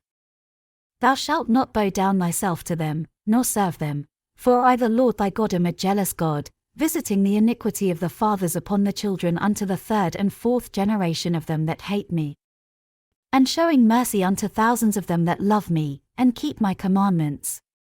Thou shalt not take the name of the Lord thy God in vain, for the Lord will not hold him guiltless that taketh his name in vain. Remember the Sabbath day, to keep it holy. 6 days shalt thou labor, and do all thy work. But the 7th day is the Sabbath of the Lord thy God, in it thou shalt not do any work, thou, nor thy son, nor thy daughter, thy manservant, nor thy maidservant, nor thy cattle, nor thy stranger that is within thy gates. For in 6 days the Lord made heaven and earth, the sea, and all that in them is, and rested the 7th day, wherefore the Lord blessed the Sabbath day, and hallowed it. Honor thy father and thy mother, that thy days may be long upon the land which the Lord thy God giveth thee. Thou shalt not kill. Thou shalt not commit adultery. Thou shalt not steal. Thou shalt not bear false witness against thy neighbor. Thou shalt not covet thy neighbor's house, thou shalt not covet thy neighbor's wife, nor his manservant, nor his maidservant, nor his ox, nor his ass, nor anything that is thy neighbor's. And all the people saw the thunderings, and the lightnings, and the noise of the trumpet, and the mountain smoking, and when the people saw it, they removed, and stood afar off. And they said unto Moses, Speak thou with us, and we will hear, but let not God speak with us, lest we die. And Moses said unto the people, Fear not, for God is come to prove you, and that his fear may be before your faces, that ye sin not. And the people stood afar off, and Moses drew near unto the thick darkness where God was. And the Lord said unto Moses, Thus thou shalt say unto the children of Israel, Ye have seen that I have talked with you from heaven. Ye shall not make with me gods of silver, neither shall ye make unto you gods of gold. An altar of earth thou shalt make unto me, and shalt sacrifice thereon thy burnt offerings, and thy peace offerings, thy sheep, and thine oxen. In all places where I record my name I will come unto thee, and I will bless thee. And if thou wilt make me an altar of stone, thou shalt not build it of hewn stone, for if thou lift up thy tool upon it, thou hast polluted it. Neither shalt thou go up by steps unto mine altar, that thy nakedness be not discovered thereon. Now these are the judgments which thou shalt set before them. If thou buy an Hebrew servant, 6 years he shall serve, and in the 7th he shall go out free for nothing. If he came in by himself, he shall go out by himself. If he were married, then his wife shall go out with him.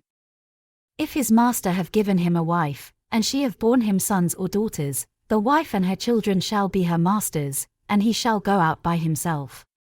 And if the servant shall plainly say, I love my master, my wife, and my children, I will not go out free. Then his master shall bring him unto the judges, he shall also bring him to the door, or unto the door post, and his master shall bore his ear through with an awl, and he shall serve him forever. And if a man sell his daughter to be a maidservant, she shall not go out as the menservants do. If she please not her master, who hath betrothed her to himself, then shall he let her be redeemed. To sell her unto a strange nation he shall have no power, seeing he hath dealt deceitfully with her. And if he have betrothed her unto his son, he shall deal with her after the manner of daughters.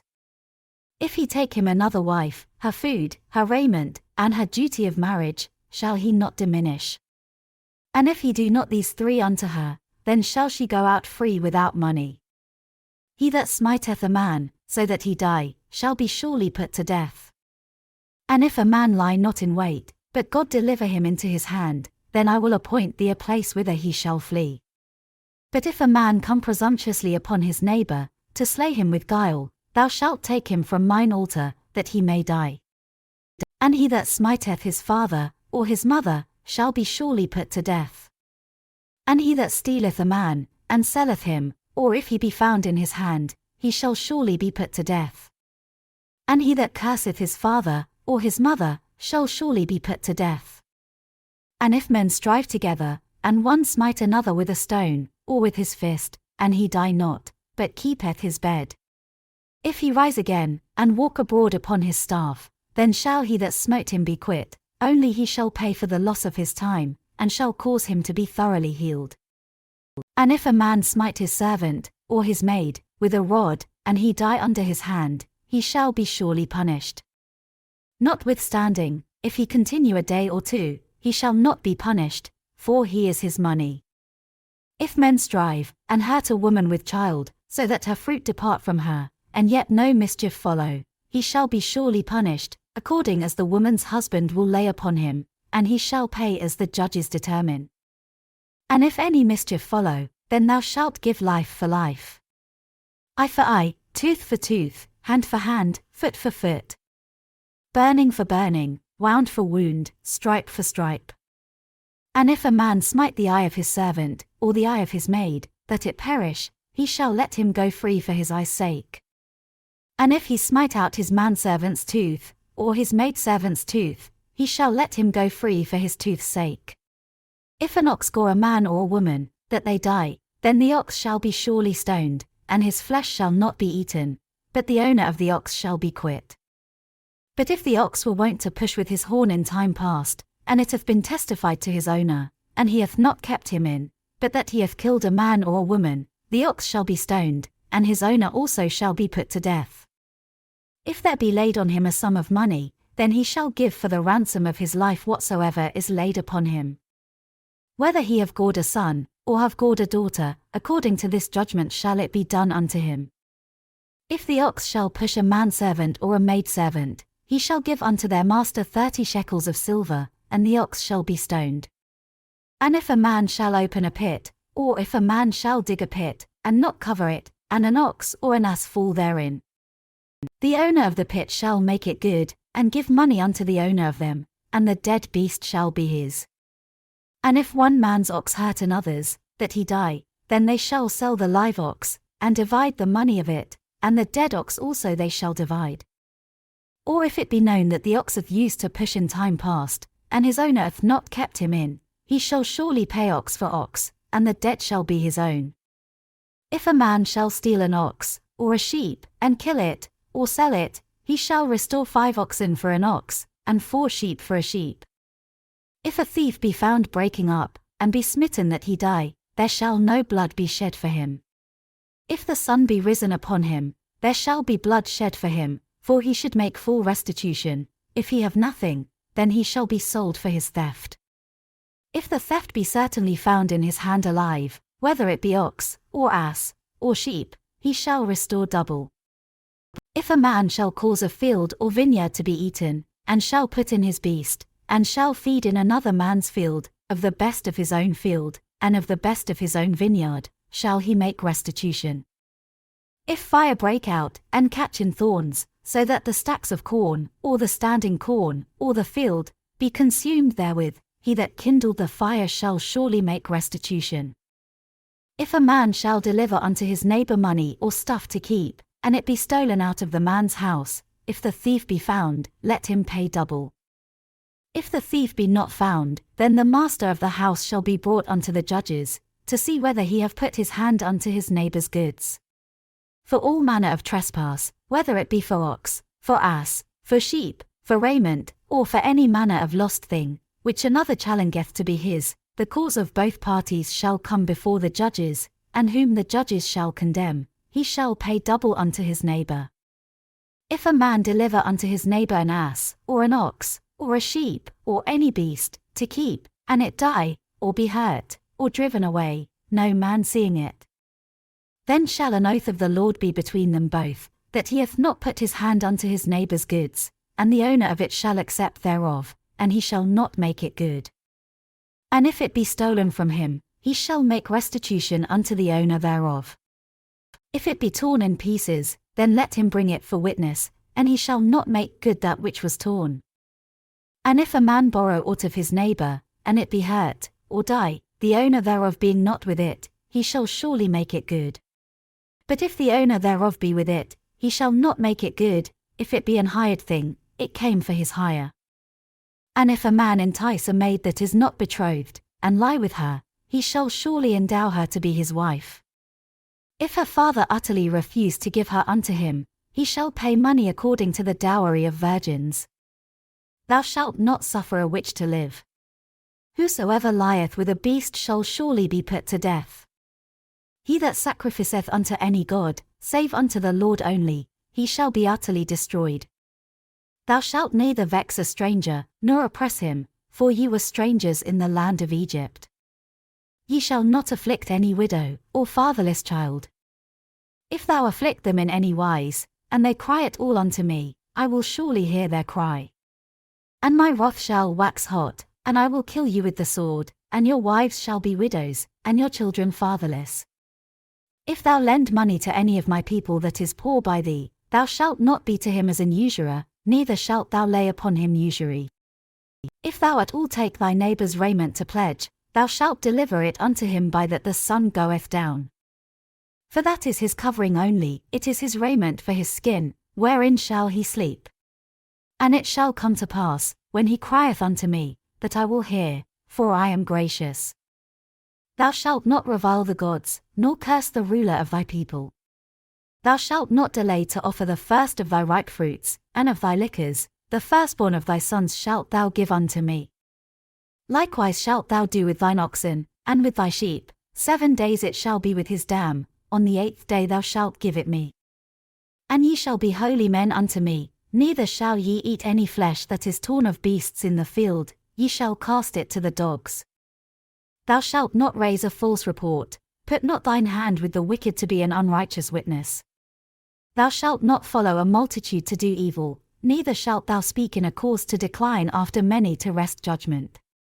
Neither shalt thou countenance a poor man in his cause. If thou meet thine enemy's ox or his ass going astray, thou shalt surely bring it back to him again. If thou see the ass of him that hateth thee lying under his burden, and wouldest forbear to help him, thou shalt surely help with him. Thou shalt not wrest the judgment of thy poor in his cause. Keep thee far from a false matter, and the innocent and righteous slay thou not, for I will not justify the wicked. And thou shalt take no gift, for the gift blindeth the wise, and perverteth the words of the righteous. Also thou shalt not oppress a stranger, for ye know the heart of a stranger, seeing ye were strangers in the land of Egypt. And 6 years thou shalt sow thy land, and shalt gather in the fruits thereof. But the 7th year thou shalt let it rest and lie still, that the poor of thy people may eat, and what they leave the beasts of the field shall eat. In like manner thou shalt deal with thy vineyard, and with thy oliveyard. 6 days thou shalt do thy work, and on the 7th day thou shalt rest, that thine ox and thine ass may rest, and the son of thy handmaid, and the stranger, may be refreshed. And in all things that I have said unto you be circumspect, and make no mention of the name of other gods, neither let it be heard out of thy mouth. 3 times thou shalt keep a feast unto me in the year. Thou shalt keep the feast of unleavened bread. Thou shalt eat unleavened bread 7 days, as I commanded thee, in the time appointed of the month Aviv, for in it thou camest out from Egypt, and none shall appear before me empty. And the feast of harvest, the firstfruits of thy labours, which thou hast sown in the field, and the feast of ingathering, which is in the end of the year, when thou hast gathered in thy labours out of the field. 3 times in the year all thy males shall appear before the Lord God. Thou shalt not offer the blood of my sacrifice with leavened bread, neither shall the fat of my sacrifice remain until the morning. The first of the firstfruits of thy land thou shalt bring into the house of the Lord thy God. Thou shalt not see the kid in his mother's milk. Behold, I send an angel before thee, to keep thee in the way, and to bring thee into the place which I have prepared. Beware of him, and obey his voice, provoke him not, for he will not pardon your transgressions, for my name is in him. But if thou shalt indeed obey his voice, and do all that I speak, then I will be an enemy unto thine enemies, and an adversary unto thine adversaries. For mine angel shall go before thee, and bring thee in unto the Amorites, and the Hittites, and the Perizzites, and the Canaanites, the Hivites, and the Jebusites, and I will cut them off. Thou shalt not bow down to their gods, nor serve them, nor do after their works, but thou shalt utterly overthrow them, and quite break down their images. And ye shall serve the Lord your God, and he shall bless thy bread, and thy water, and I will take sickness away from the midst of thee. There shall nothing cast their young, nor be barren, in thy land, the number of thy days I will fulfill. I will send my fear before thee, and will destroy all the people to whom thou shalt come, and I will make all thine enemies turn their backs unto thee. And I will send hornets before thee, which shall drive out the Hivite, the Canaanite, and the Hittite, from before thee. I will not drive them out from before thee in 1 year, lest the land become desolate, and the beast of the field multiply against thee. By little and little I will drive them out from before thee, until thou be increased, and inherit the land. And I will set thy bounds from the Red Sea even unto the sea of the Philistines, and from the desert unto the river, for I will deliver the inhabitants of the land into your hand, and thou shalt drive them out before thee. Thou shalt make no covenant with them, nor with their gods. They shall not dwell in thy land, lest they make thee sin against me, for if thou serve their gods, it will surely be a snare unto thee. And he said unto Moses, Come up unto the Lord, thou, and Aaron, Nadab, and Abihu, and 70 of the elders of Israel, and worship ye afar off. And Moses alone shall come near the Lord, but they shall not come nigh, neither shall the people go up with him. And Moses came and told the people all the words of the Lord, and all the judgments, and all the people answered with one voice, and said, All the words which the Lord hath said will we do. And Moses wrote all the words of the Lord, and rose up early in the morning, and builded an altar under the hill, and 12 pillars, according to the 12 tribes of Israel. And he sent young men of the children of Israel, which offered burnt offerings, and sacrificed peace offerings of oxen unto the Lord. And Moses took half of the blood, and put it in basins, and half of the blood he sprinkled on the altar. And he took the book of the covenant, and read in the audience of the people, and they said, All that the Lord hath said will we do, and be obedient. And Moses took the blood, and sprinkled it on the people, and said, Behold the blood of the covenant, which the Lord hath made with you concerning all these words. Then went up Moses, and Aaron, Nadab, and Abihu, and 70 of the elders of Israel. And they saw the God of Israel, and there was under his feet as it were a paved work of a sapphire stone, and as it were the body of heaven in his clearness. And upon the nobles of the children of Israel he laid not his hand, also they saw God, and did eat and drink. And the Lord said unto Moses, Come up to me into the mount, and be there, and I will give thee tables of stone, and a law, and commandments which I have written, that thou mayest teach them. And Moses rose up, and his minister Joshua, and Moses went up into the mount of God. And he said unto the elders, Tarry ye here for us, until we come again unto you, and, behold, Aaron and Hur are with you. If any man have any matters to do, let him come unto them. And Moses went up into the mount, and a cloud covered the mount. And the glory of the Lord abode upon Mount Sinai, and the cloud covered it 6 days, and the 7th day he called unto Moses out of the midst of the cloud. And the sight of the glory of the Lord was like devouring fire on the top of the mount in the eyes of the children of Israel. And Moses went into the midst of the cloud, and gat him up into the mount, and Moses was in the mount 40 days and 40 nights. And the Lord spake unto Moses, saying, Speak unto the children of Israel, that they bring me an offering, of every man that giveth it willingly with his heart ye shall take my offering. And this is the offering which ye shall take of them, gold, and silver, and brass, and blue, and purple, and scarlet, and fine linen, and goat's hair, and ram's skins dyed red, and badger skins, and shittim wood. Oil for the light, spices for anointing oil, and for sweet incense. Onyx stones, and stones to be set in the ephod, and in the breastplate. And let them make me a sanctuary, that I may dwell among them. According to all that I show thee, after the pattern of the tabernacle, and the pattern of all the instruments thereof, even so shall ye make it. And they shall make an ark of shittim wood, 2 cubits and a half shall be the length thereof, and a cubit and a half the breadth thereof, and a cubit and a half the height thereof. And thou shalt overlay it with pure gold, within and without shalt thou overlay it, and shalt make upon it a crown of gold round about. And thou shalt cast 4 rings of gold for it, and put them in the 4 corners thereof, and 2 rings shall be in the one side of it, and 2 rings in the other side of it. And thou shalt make staves of shittim wood, and overlay them with gold. And thou shalt put the staves into the rings by the sides of the ark, that the ark may be borne with them. The staves shall be in the rings of the ark, they shall not be taken from it. And thou shalt put into the ark the testimony which I shall give thee. And thou shalt make a mercy seat of pure gold, 2 cubits and a half shall be the length thereof, and 1 cubit and a half the breadth thereof. And thou shalt make 2 cherubims of gold, of beaten work shalt thou make them, in the 2 ends of the mercy seat. And make 1 cherub on the one end, and the other cherub on the other end, even of the mercy seat shall ye make the cherubims on the 2 ends thereof. And the cherubims shall stretch forth their wings on high, covering the mercy seat with their wings, and their faces shall look one to another, toward the mercy seat shall the faces of the cherubims be. And thou shalt put the mercy seat above upon the ark, and in the ark thou shalt put the testimony that I shall give thee. And there I will meet with thee, and I will commune with thee from above the mercy seat, from between the 2 cherubims which are upon the ark of the testimony, of all things which I will give thee in commandment unto the children of Israel.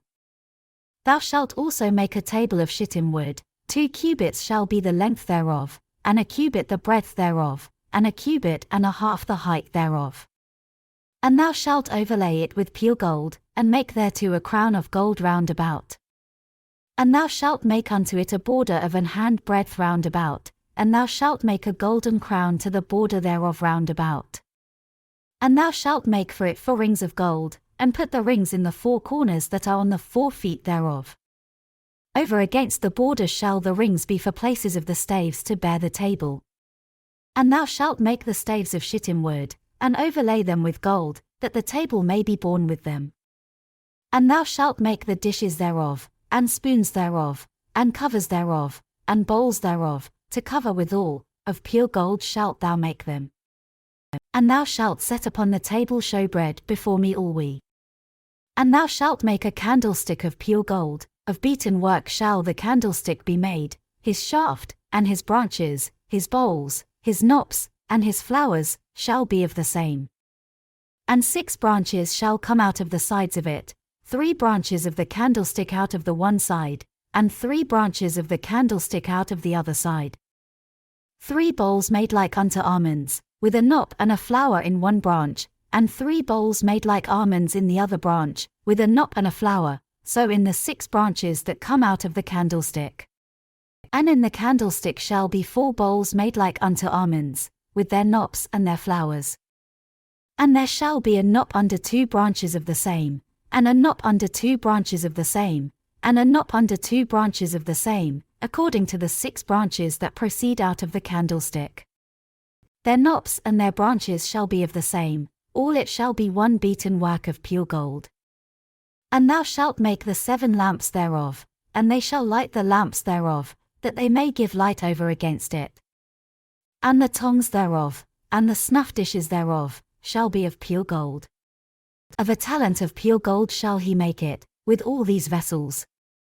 And look that thou make them after their pattern, which was showed thee in the mount. Moreover thou shalt make the tabernacle with 10 curtains of fine twined linen, and blue, and purple, and scarlet, with cherubims of cunning work shalt thou make them. The length of 1 curtain shall be 28 cubits, and the breadth of 1 curtain 4 cubits, and every one of the curtains shall have 1 measure. The 5 curtains shall be coupled together one to another, another 5 curtains shall be coupled one to another. And thou shalt make loops of blue upon the edge of the 1 curtain from the selvage in the coupling, and likewise shalt thou make in the uttermost edge of another curtain, in the coupling of the second. 50 loops shalt thou make in the 1 curtain, and 50 loops shalt thou make in the edge of the curtain that is in the coupling of the second, that the loops may take hold one of another. And thou shalt make 50 tacks of gold, and couple the curtains together with the tacks, and it shall be 1 tabernacle. And thou shalt make curtains of goat's hair to be a covering upon the tabernacle, 11 curtains shalt thou make. The length of 1 curtain shall be 30 cubits, and the breadth of 1 curtain 4 cubits, and the 11 curtains shall be all of 1 measure. And thou shalt couple 5 curtains by themselves, and 6 curtains by themselves, and shalt double the 6th curtain in the forefront of the tabernacle. And thou shalt make 50 loops on the edge of the 1 curtain that is outmost in the coupling, and 50 loops in the edge of the curtain which coupleth the second. And thou shalt make 50 tacks of brass, and put the tacks into the loops, and couple the tent together, that it may be one. And the remnant that remaineth of the curtains of the tent, the half curtain that remaineth, shall hang over the backside of the tabernacle. And a cubit on the one side, and a cubit on the other side of that which remaineth in the length of the curtains of the tent, it shall hang over the sides of the tabernacle on this side and on that side, to cover it. And thou shalt make a covering for the tent of rams' skins dyed red, and a covering above of badgers' skins. And thou shalt make boards for the tabernacle of shittim wood standing up. 10 cubits shall be the length of a board, and a cubit and a half shall be the breadth of one board. 2 tenons shall there be in one board, set in order one against another, thus shalt thou make for all the boards of the tabernacle. And thou shalt make the boards for the tabernacle, 20 boards on the south side southward. And thou shalt make 40 sockets of silver under the 20 boards, 2 sockets under one board for his 2 tenons, and 2 sockets under another board for his 2 tenons. And for the second side of the tabernacle on the north side there shall be 20 boards. And there 40 sockets of silver, 2 sockets under one board, and 2 sockets under another board. And for the sides of the tabernacle westward thou shalt make 6 boards. And 2 boards shalt thou make for the corners of the tabernacle in the 2 sides. And they shall be coupled together beneath, and they shall be coupled together above the head of it unto one ring, thus shall it be for them both, they shall be for the 2 corners. And they shall be 8 boards, and their sockets of silver, 16 sockets, 2 sockets under one board, and 2 sockets under another board. And thou shalt make bars of shittim wood, 5 for the boards of the one side of the tabernacle, and 5 bars for the boards of the other side of the tabernacle, and 5 bars for the boards of the side of the tabernacle, for the 2 sides westward. And the middle bar in the midst of the boards shall reach from end to end. And thou shalt overlay the boards with gold, and make their rings of gold for places for the bars, and thou shalt overlay the bars with gold. And thou shalt rear up the tabernacle according to the fashion thereof which was showed thee in the mount. And thou shalt make a veil of blue, and purple, and scarlet, and fine twined linen of cunning work, with cherubims shall it be made. And thou shalt hang it upon 4 pillars of shittim wood overlaid with gold, their hooks shall be of gold, upon the 4 sockets of silver. And thou shalt hang up the veil under the tacks, that thou mayest bring in thither within the veil the ark of the testimony, and the veil shall divide unto you between the holy place and the most holy. And thou shalt put the mercy seat upon the ark of the testimony in the most holy place. And thou shalt set the table without the veil, and the candlestick over against the table on the side of the tabernacle toward the south, and thou shalt put the table on the north side. And thou shalt make an hanging for the door of the tent, of blue, and purple, and scarlet, and fine twined linen, wrought with needlework. And thou shalt make for the hanging 5 pillars of shittim wood, and overlay them with gold, and their hooks shall be of gold, and thou shalt cast 5 sockets of brass for them. And thou shalt make an altar of shittim wood, 5 cubits long, and 5 cubits broad, the altar shall be 4 square, and the height thereof shall be 3 cubits. And thou shalt make the horns of it upon the 4 corners thereof, his horns shall be of the same, and thou shalt overlay it with brass. And thou shalt make his pans to receive his ashes, and his shovels, and his basins, and his flesh hooks, and his firepans, all the vessels thereof thou shalt make of brass. And thou shalt make for it a grate of network of brass, and upon the net shalt thou make for brass end rings in the 4 corners thereof. And thou shalt put it under the compass of the altar beneath, that the net may be even to the midst of the altar. And thou shalt make staves for the altar, staves of shittim wood, and overlay them with brass. And the staves shall be put into the rings, and the staves shall be upon the 2 sides of the altar, to bear it. Hollow with boards shalt thou make it, as it was showed thee in the mount, so shall they make it. And thou shalt make the court of the tabernacle, for the south side southward there shall be hangings for the court of fine twined linen of 100 cubits long for one side. And the 20 pillars thereof and their 20 sockets shall be of brass, the hooks of the pillars and their fillets shall be of silver. And likewise for the north side in length there shall be hangings of 100 cubits long, and his 20 pillars and their 20 sockets of brass, the hooks of the pillars and their fillets of silver. And for the breadth of the court on the west side shall be hangings of 50 cubits, their pillars 10, and their sockets 10. And the breadth of the court on the east side eastward shall be 50 cubits. The hangings of one side of the gate shall be 15 cubits, their pillars 3, and their sockets 3. And on the other side shall be hangings 15 cubits, their pillars 3, and their sockets 3. And for the gate of the court shall be an hanging of 20 cubits, of blue, and purple, and scarlet, and fine twined linen, wrought with needlework, and their pillars shall be 4, and their sockets 4. All the pillars round about the court shall be filleted with silver, their hooks shall be of silver, and their sockets of brass. The length of the court shall be 100 cubits, and the breadth 50 everywhere, and the height 5 cubits of fine twined linen, and their sockets of brass. All the vessels of the tabernacle in all the service thereof, and all the pins thereof, and all the pins of the court, shall be of brass. And thou shalt command the children of Israel, that they bring thee pure oil olive beaten for the light, to cause the lamp to burn always. In the tabernacle of the congregation without the veil, which is before the testimony, Aaron and his sons shall order it from evening to morning before the Lord. It shall be a statute forever unto their generations on the behalf of the children of Israel. And take thou unto thee Aaron thy brother, and his sons with him, from among the children of Israel, that he may minister unto me in the priest's office, even Aaron, Nadab and Abihu, Eleazar and Ithamar, Aaron's sons. And thou shalt make holy garments for Aaron thy brother for glory and for beauty. And thou shalt speak unto all that are wise-hearted, whom I have filled with the spirit of wisdom, that they may make Aaron's garments to consecrate him, that he may minister unto me in the priest's office. And these are the garments which they shall make, a breastplate, and an ephod, and a robe, and a broidered coat, a mitre, and a girdle, and they shall make holy garments for Aaron thy brother, and his sons, that he may minister unto me in the priest's office. And they shall take gold, and blue, and purple, and scarlet, and fine linen. And they shall make the ephod of gold, of blue, and of purple, of scarlet, and fine twined linen, with cunning work. It shall have the 2 shoulder pieces thereof joined at the 2 edges thereof, and so it shall be joined together. And the curious girdle of the ephod, which is upon it, shall be of the same, according to the work thereof, even of gold, of blue, and purple, and scarlet, and fine twined linen. And thou shalt take 2 onyx stones, and grave on them the names of the children of Israel. 6 of their names on one stone, and the other 6 names of the rest on the other stone, according to their birth. With the work of an engraver in stone, like the engravings of a signet, shalt thou engrave the 2 stones with the names of the children of Israel, thou shalt make them to be set in ouches of gold.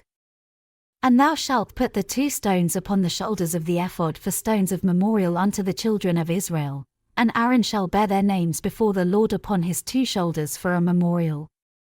And thou shalt make ouches of gold.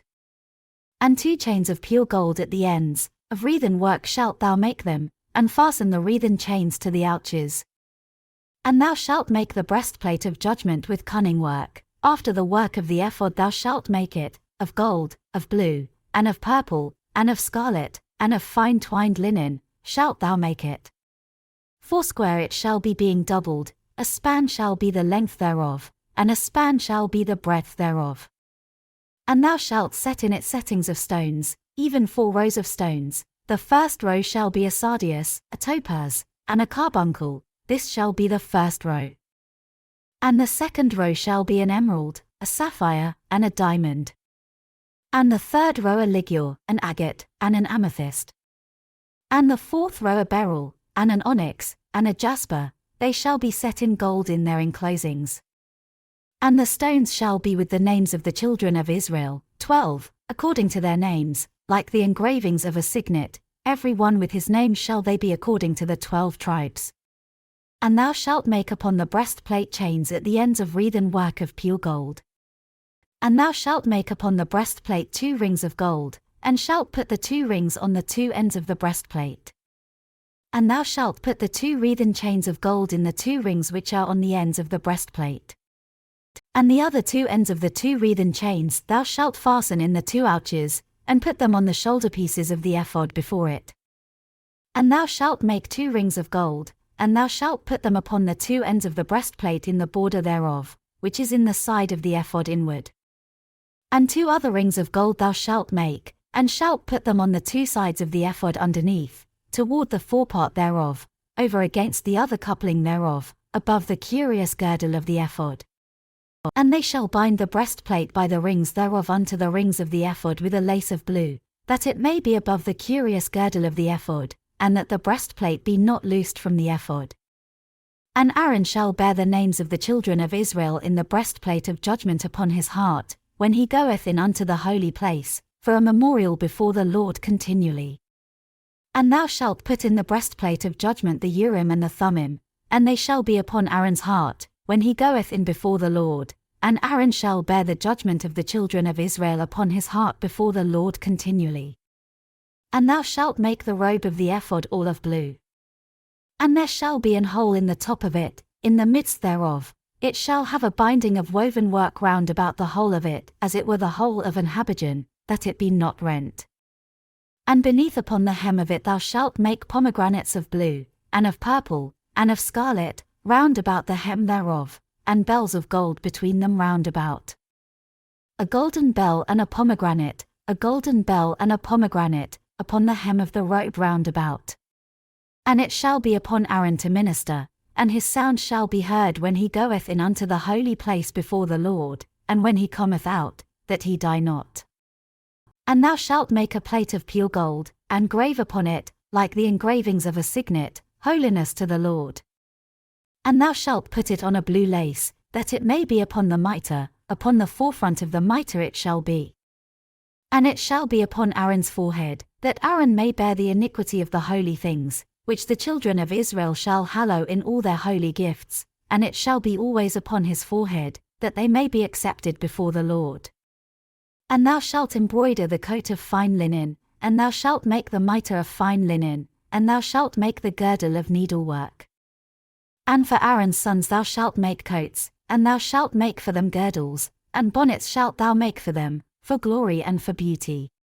And thou shalt put them upon Aaron thy brother, and his sons with him, and shalt anoint them, and consecrate them, and sanctify them, that they may minister unto me in the priest's office. And thou shalt make them linen breeches to cover their nakedness, from the loins even unto the thighs they shall reach. And they shall be upon Aaron, and upon his sons, when they come in unto the tabernacle of the congregation, or when they come near unto the altar to minister in the holy place, that they bear not iniquity, and die, it shall be a statute for ever unto him and his seed after him. And this is the thing that thou shalt do unto them to hallow them, to minister unto me in the priest's office. Take 1 young bullock, and 2 rams without blemish. And unleavened bread, and cakes unleavened tempered with oil, and wafers unleavened anointed with oil, of wheaten flour shalt thou make them. And thou shalt put them into 1 basket, and bring them in the basket, with the bullock and the 2 rams. And Aaron and his sons thou shalt bring unto the door of the tabernacle of the congregation, and shalt wash them with water. And thou shalt take the garments, and put upon Aaron the coat, and the robe of the ephod, and the breastplate, and gird him with the curious girdle of the ephod. And thou shalt put the mitre upon his head, and put the holy crown upon the mitre. Then shalt thou take the anointing oil, and pour it upon his head, and anoint him. And thou shalt bring his sons, and put coats upon them. And thou shalt gird them with girdles, Aaron and his sons, and put the bonnets on them, and the priest's office shall be theirs for a perpetual statute, and thou shalt consecrate Aaron and his sons. And thou shalt cause a bullock to be brought before the tabernacle of the congregation, and Aaron and his sons shall put their hands upon the head of the bullock. And thou shalt kill the bullock before the Lord, by the door of the tabernacle of the congregation. And thou shalt take of the blood of the bullock, and put it upon the horns of the altar with thy finger, and pour all the blood beside the bottom of the altar. And thou shalt take all the fat that covereth the inwards, and the caul that is above the liver, and the 2 kidneys, and the fat that is upon them, and burn them upon the altar. But the flesh of the bullock, and his skin, and his dung, shalt thou burn with fire without the camp, it is a sin offering. Thou shalt also take 1 ram, and Aaron and his sons shall put their hands upon the head of the ram. And thou shalt slay the ram, and thou shalt take his blood, and sprinkle it round about upon the altar. And thou shalt cut the ram in pieces, and wash the inwards of him, and his legs, and put them unto his pieces, and unto his head. And thou shalt burn the whole ram upon the altar. It is a burnt offering unto the Lord, it is a sweet savour, an offering made by fire unto the Lord. And thou shalt take the other ram, and Aaron and his sons shall put their hands upon the head of the ram. Then shalt thou kill the ram, and take of his blood, and put it upon the tip of the right ear of Aaron, and upon the tip of the right ear of his sons, and upon the thumb of their right hand, and upon the great toe of their right foot, and sprinkle the blood upon the altar round about. And thou shalt take of the blood that is upon the altar, and of the anointing oil, and sprinkle it upon Aaron, and upon his garments, and upon his sons, and upon the garments of his sons with him, and he shall be hallowed, and his garments, and his sons' garments with him. Also thou shalt take of the ram the fat and the rump, and the fat that covereth the inwards, and the caul above the liver, and the 2 kidneys, and the fat that is upon them, and the right shoulder, for it is a ram of consecration. And 1 loaf of bread, and 1 cake of oiled bread, and 1 wafer out of the basket of the unleavened bread that is before the Lord. And thou shalt put all in the hands of Aaron, and in the hands of his sons, and shalt wave them for a wave offering before the Lord. And thou shalt receive them of their hands, and burn them upon the altar for a burnt offering, for a sweet savour before the Lord, it is an offering made by fire unto the Lord. And thou shalt take the breast of the ram of Aaron's consecration, and wave it for a wave offering before the Lord, and it shall be thy part. And thou shalt sanctify the breast of the wave offering, and the shoulder of the heave offering, which is waved, and which is heaved up, of the ram of the consecration, even of that which is for Aaron, and of that which is for his sons. And it shall be Aaron's and his sons by a statute for ever from the children of Israel, for it is an heave offering, and it shall be an heave offering from the children of Israel of the sacrifice of their peace offerings, even their heave offering unto the Lord. And the holy garments of Aaron shall be his sons after him, to be anointed therein, and to be consecrated in them. And that son that is priest in his stead shall put them on 7 days, when he cometh into the tabernacle of the congregation to minister in the holy place. And thou shalt take the ram of the consecration, and seethe his flesh in the holy place. And Aaron and his sons shall eat the flesh of the ram, and the bread that is in the basket, by the door of the tabernacle of the congregation. And they shall eat those things wherewith the atonement was made, to consecrate and to sanctify them, but a stranger shall not eat thereof, because they are holy. And if aught of the flesh of the consecrations, or of the bread, remain unto the morning, then thou shalt burn the remainder with fire, it shall not be eaten, because it is holy.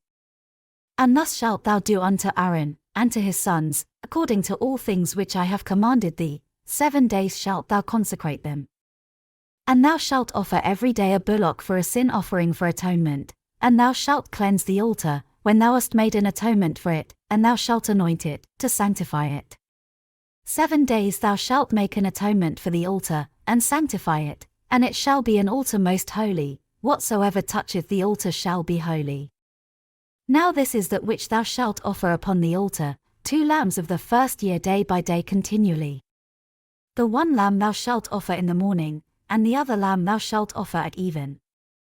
And with the 1 lamb a 10th deal of flour mingled with the 4th part of an hin of beaten oil, and the 4th part of an hin of wine for a drink offering.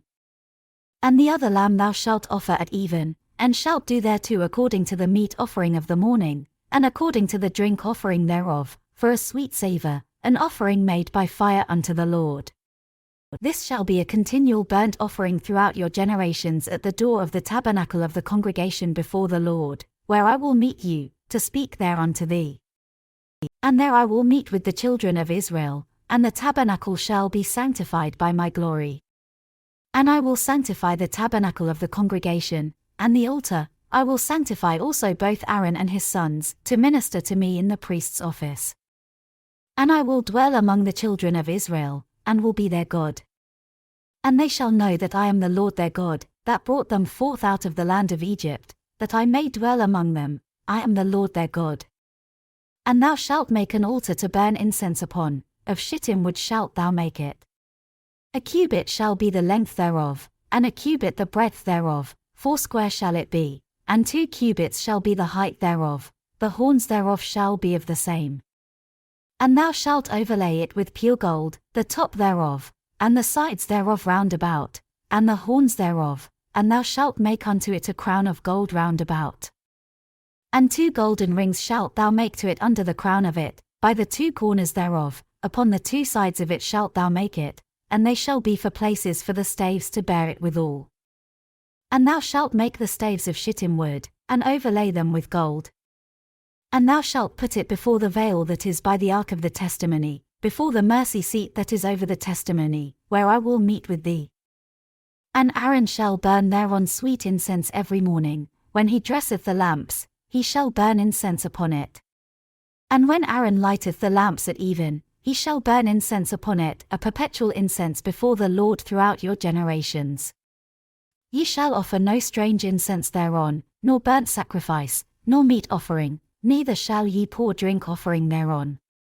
And Aaron shall make an atonement upon the horns of it once in a year with the blood of the sin offering of atonements, once in the year shall he make atonement upon it throughout your generations, it is most holy unto the Lord.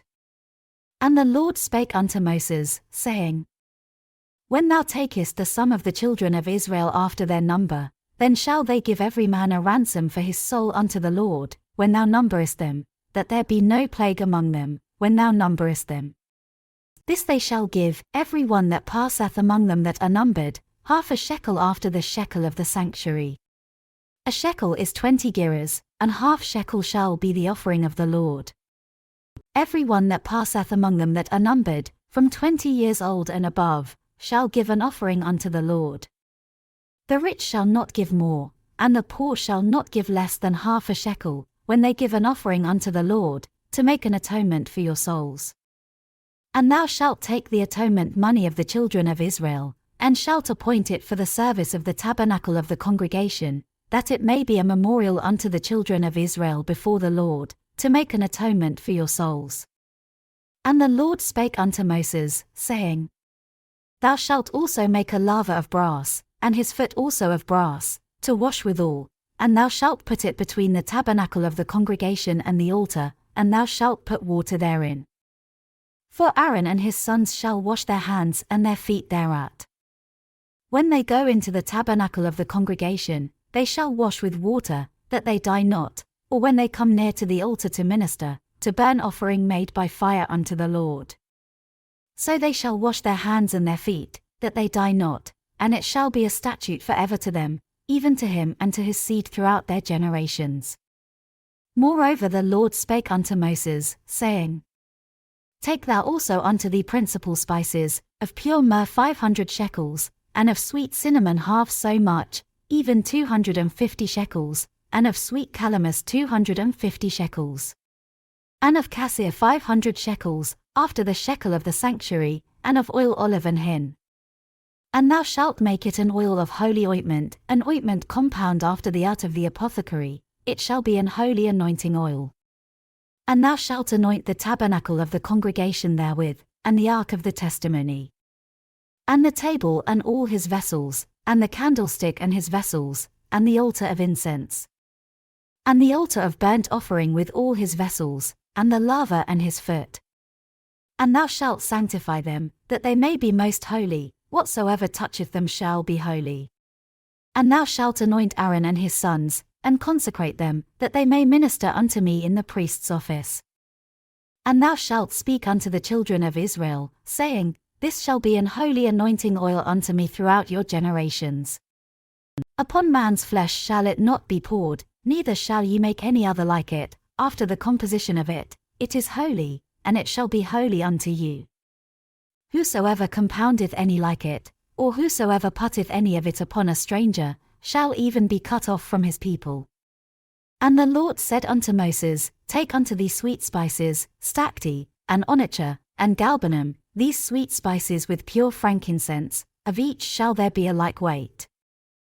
And thou shalt make it a perfume, a confection after the art of the apothecary, tempered together, pure and holy. And thou shalt beat some of it very small, and put of it before the testimony in the tabernacle of the congregation, where I will meet with thee, it shall be unto you most holy. And as for the perfume which thou shalt make, ye shall not make to yourselves according to the composition thereof, it shall be unto thee holy for the Lord. Whosoever shall make like unto that, to smell thereto, shall even be cut off from his people. And the Lord spake unto Moses, saying, See, I have called by name Bezaleel the son of Uri, the son of Hur, of the tribe of Judah. And I have filled him with the Spirit of God, in wisdom, and in understanding, and in knowledge, and in all manner of workmanship, to devise cunning works, to work in gold, and in silver, and in brass, and in cutting of stones, to set them, and in carving of timber, to work in all manner of workmanship. And I, behold, I have given with him Aholiab, the son of Ahisamach, of the tribe of Dan, and in the hearts of all that are wise-hearted I have put wisdom, that they may make all that I have commanded thee. The tabernacle of the congregation, and the ark of the testimony, and the mercy seat that is thereupon, and all the furniture of the tabernacle, and the table and his furniture, and the pure candlestick with all his furniture, and the altar of incense, and the altar of burnt offering with all his furniture, and the laver and his foot, and the cloths of service, and the holy garments for Aaron the priest, and the garments of his sons, to minister in the priest's office, and the anointing oil, and sweet incense for the holy place, according to all that I have commanded thee shall they do. And the Lord spake unto Moses, saying, Speak thou also unto the children of Israel, saying, Verily my Sabbaths ye shall keep, for it is a sign between me and you throughout your generations, that ye may know that I am the Lord that doth sanctify you. Ye shall keep the Sabbath therefore, for it is holy unto you, every one that defileth it shall surely be put to death, for whosoever doeth any work therein, that soul shall be cut off from among his people. 6 days may work be done, but in the 7th is the Sabbath of rest, holy to the Lord. Whosoever doeth any work in the Sabbath day, he shall surely be put to death. Wherefore the children of Israel shall keep the Sabbath, to observe the Sabbath throughout their generations, for a perpetual covenant. It is a sign between me and the children of Israel forever, for in 6 days the Lord made heaven and earth, and on the 7th day he rested, and was refreshed. And he gave unto Moses, when he had made an end of communing with him upon Mount Sinai, 2 tables of testimony, tables of stone, written with the finger of God. And when the people saw that Moses delayed to come down out of the mount, the people gathered themselves together unto Aaron, and said unto him, Up, make us gods, which shall go before us, for as for this Moses, the man that brought us up out of the land of Egypt, we wot not what is become of him. And Aaron said unto them, Break off the golden earrings, which are in the ears of your wives, of your sons, and of your daughters, and bring them unto me. And all the people brake off the golden earrings which were in their ears, and brought them unto Aaron. And he received them at their hand, and fashioned it with a graving tool, after he had made it a molten calf. And they said, These be thy gods, O Israel, which brought thee up out of the land of Egypt. And when Aaron saw it, he built an altar before it, and Aaron made proclamation, and said, Tomorrow is a feast to the Lord. And they rose up early on the morrow, and offered burnt offerings, and brought peace offerings, and the people sat down to eat and to drink, and rose up to play. And the Lord said unto Moses, Go, get thee down, for thy people, which thou broughtest out of the land of Egypt, have corrupted themselves. They have turned aside quickly out of the way which I commanded them, they have made them a molten calf, and have worshipped it, and have sacrificed thereunto, and said, These be thy gods, O Israel, which have brought thee up out of the land of Egypt. And the Lord said unto Moses, I have seen this people, and, behold, it is a stiff-necked people.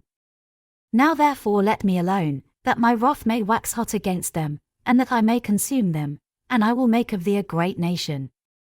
And Moses besought the Lord his God, and said, Lord, why doth thy wrath wax hot against thy people, which thou hast brought forth out of the land of Egypt with great power, and with a mighty hand? Wherefore should the Egyptians speak, and say, For mischief did he bring them out, to slay them in the mountains, and to consume them from the face of the earth? Turn from thy fierce wrath, and repent of this evil against thy people. Remember Abraham, Isaac, and Israel, thy servants, to whom thou swarest by thine own self, and saidst unto them, I will multiply your seed as the stars of heaven, and all this land that I have spoken of will I give unto your seed, and they shall inherit it forever. And the Lord repented of the evil which he thought to do unto his people. And Moses turned, and went down from the mount, and the 2 tables of the testimony were in his hand. The tables were written on both their sides, on the one side and on the other were they written. And the tables were the work of God, and the writing was the writing of God, graven upon the tables. And when Joshua heard the noise of the people as they shouted, he said unto Moses, There is a noise of war in the camp. And he said, It is not the voice of them that shout for mastery, neither is it the voice of them that cry for being overcome, but the noise of them that sing do I hear. And it came to pass, as soon as he came nigh unto the camp, that he saw the calf, and the dancing, and Moses' anger waxed hot, and he cast the tables out of his hands, and brake them beneath the mount. And he took the calf which they had made, and burnt it in the fire, and ground it to powder, and strawed it upon the water, and made the children of Israel drink of it. And Moses said unto Aaron, What did this people unto thee, that thou hast brought so great a sin upon them? And Aaron said, Let not the anger of my Lord wax hot, thou knowest the people, that they are set on mischief. For they said unto me, Make us gods, which shall go before us, for as for this Moses, the man that brought us up out of the land of Egypt, we wot not what is become of him. And I said unto them, Whosoever hath any gold, let them break it off. So they gave it me, then I cast it into the fire, and there came out this calf. And when Moses saw that the people were naked, for Aaron had made them naked unto their shame among their enemies. Then Moses stood in the gate of the camp, and said, Who is on the Lord's side? Let him come unto me. And all the sons of Levi gathered themselves together unto him. And he said unto them, Thus saith the Lord God of Israel, Put every man his sword by his side, and go in and out from gate to gate throughout the camp, and slay every man his brother, and every man his companion, and every man his neighbor. And the children of Levi did according to the word of Moses, and there fell of the people that day about 3,000 men. For Moses had said, Consecrate yourselves today to the Lord, even every man upon his son, and upon his brother, that he may bestow upon you a blessing this day. And it came to pass on the morrow, that Moses said unto the people, Ye have sinned a great sin, and now I will go up unto the Lord, peradventure I shall make an atonement for your sin. And Moses returned unto the Lord, and said, Oh, this people have sinned a great sin, and have made them gods of gold. Yet now, if thou wilt forgive their sin, and if not, blot me, I pray thee, out of thy book which thou hast written. And the Lord said unto Moses, Whosoever hath sinned against me, him will I blot out of my book. Therefore now go, lead the people unto the place of which I have spoken unto thee. Behold, mine angel shall go before thee, nevertheless in the day when I will visit their sin upon them. And the Lord plagued the people, because they made the calf, which Aaron made. And the Lord said unto Moses, Depart, and go up hence, thou and the people which thou hast brought up out of the land of Egypt, unto the land which I swear unto Abraham, to Isaac, and to Jacob, saying, Unto thy seed will I give it. And I will send an angel before thee, and I will drive out the Canaanite, the Amorite, and the Hittite, and the Perizzite, the Hivite, and the Jebusite, unto a land flowing with milk and honey, for I will not go up in the midst of thee, for thou art a stiff-necked people, lest I consume thee in the way. And when the people heard these evil tidings, they mourned, and no man did put on him his ornaments. For the Lord had said unto Moses, Say unto the children of Israel, Ye are a stiff-necked people, I will come up into the midst of thee in a moment, and consume thee, therefore now put off thy ornaments from thee, that I may know what to do unto thee. And the children of Israel stripped themselves of their ornaments by the Mount Horeb. And Moses took the tabernacle, and pitched it without the camp, afar off from the camp, and called it the tabernacle of the congregation. And it came to pass, that every one which sought the Lord went out unto the tabernacle of the congregation, which was without the camp. And it came to pass, when Moses went out unto the tabernacle, that all the people rose up, and stood every man at his tent door, and looked after Moses, until he was gone into the tabernacle.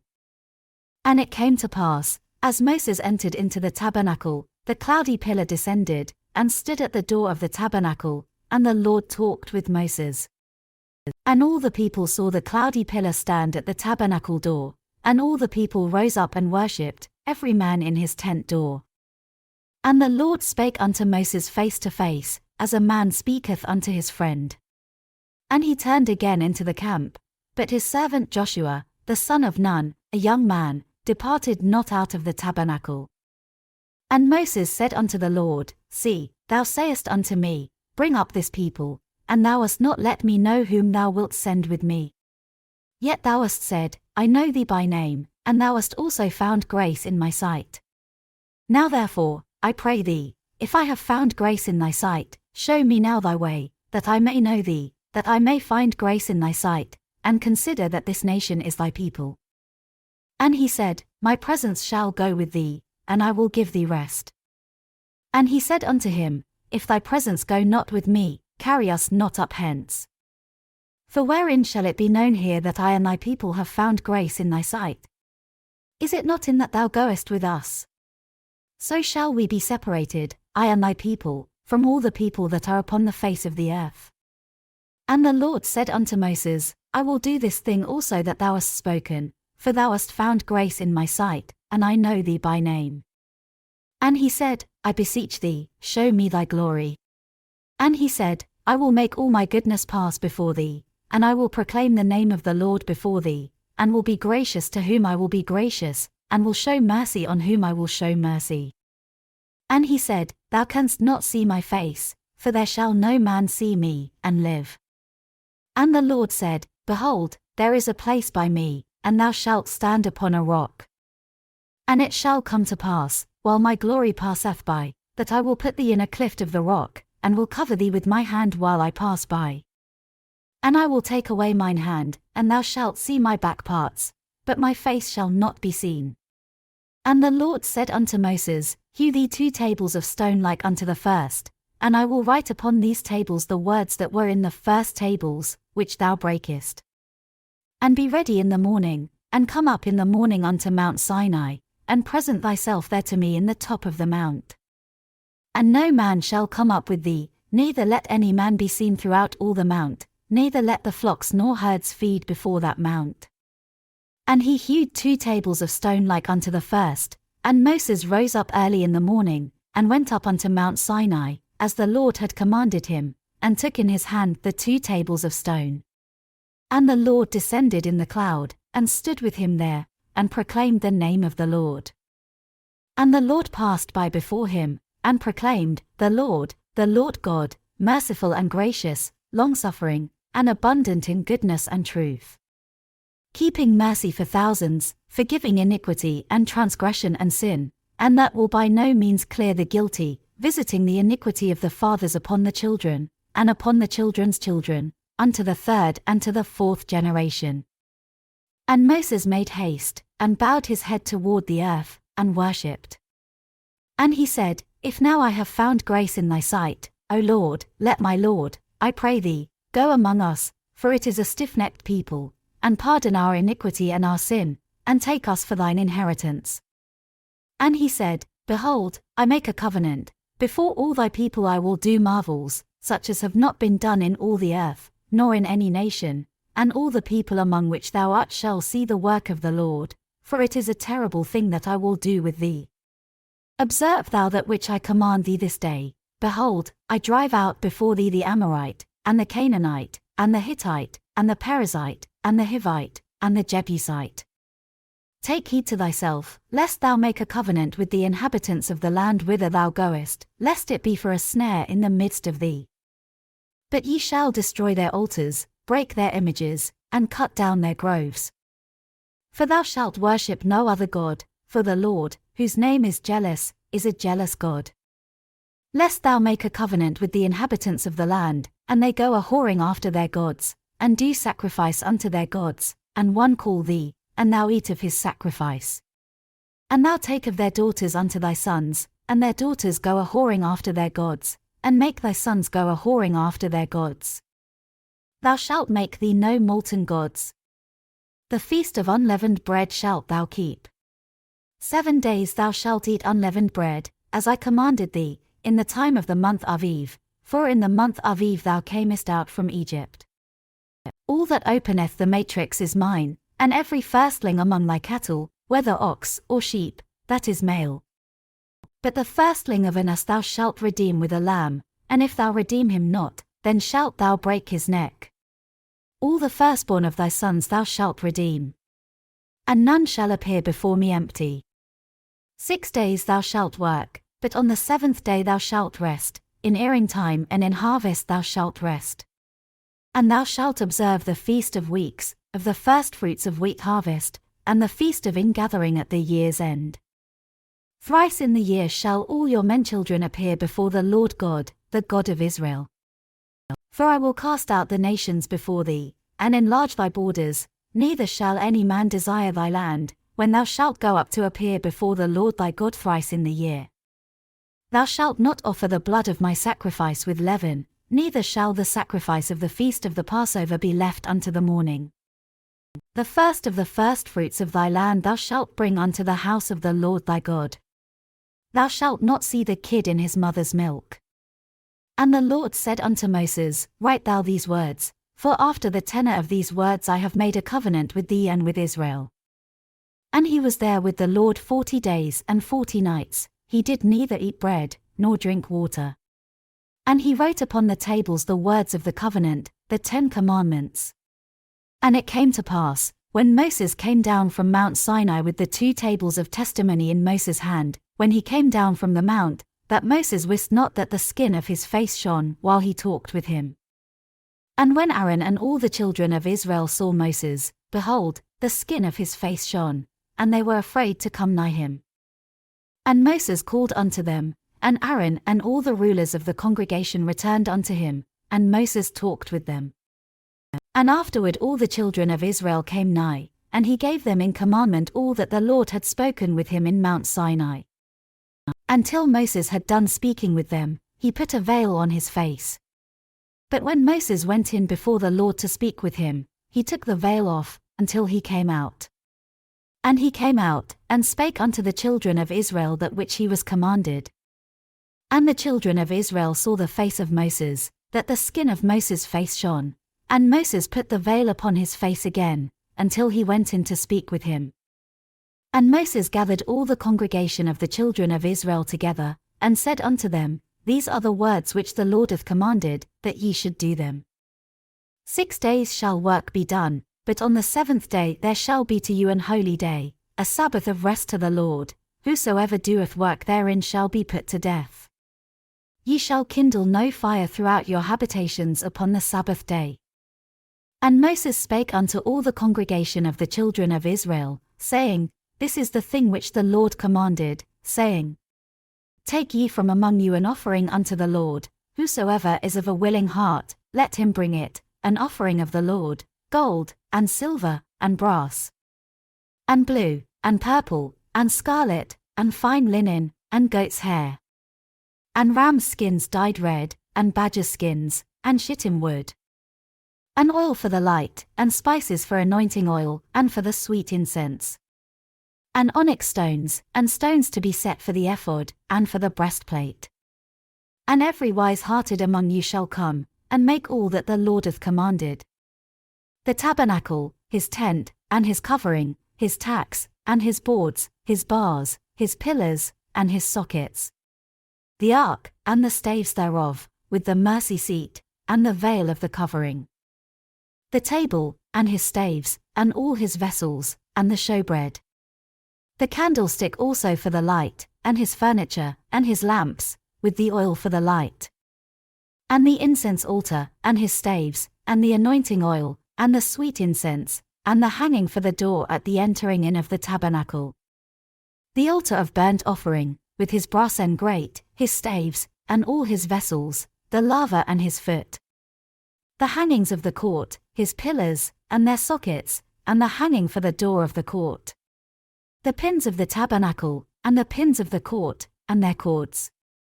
The cloths of service, to do service in the holy place, the holy garments for Aaron the priest, and the garments of his sons, to minister in the priest's office. And all the congregation of the children of Israel departed from the presence of Moses. And they came, every one whose heart stirred him up, and every one whom his spirit made willing, and they brought the Lord's offering to the work of the tabernacle of the congregation, and for all his service, and for the holy garments.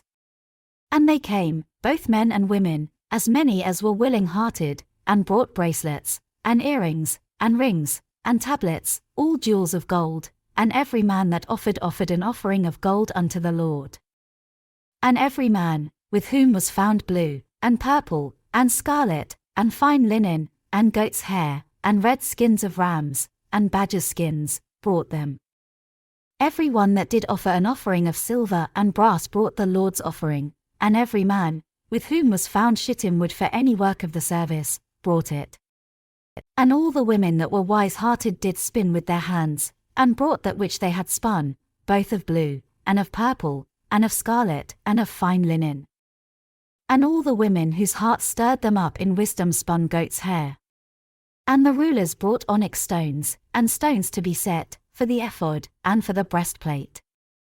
And spice, and oil for the light, and for the anointing oil, and for the sweet incense. The children of Israel brought a willing offering unto the Lord, every man and woman, whose heart made them willing to bring for all manner of work, which the Lord had commanded to be made by the hand of Moses. And Moses said unto the children of Israel, See, the Lord hath called by name Bezaleel the son of Uri, the son of Hur, of the tribe of Judah.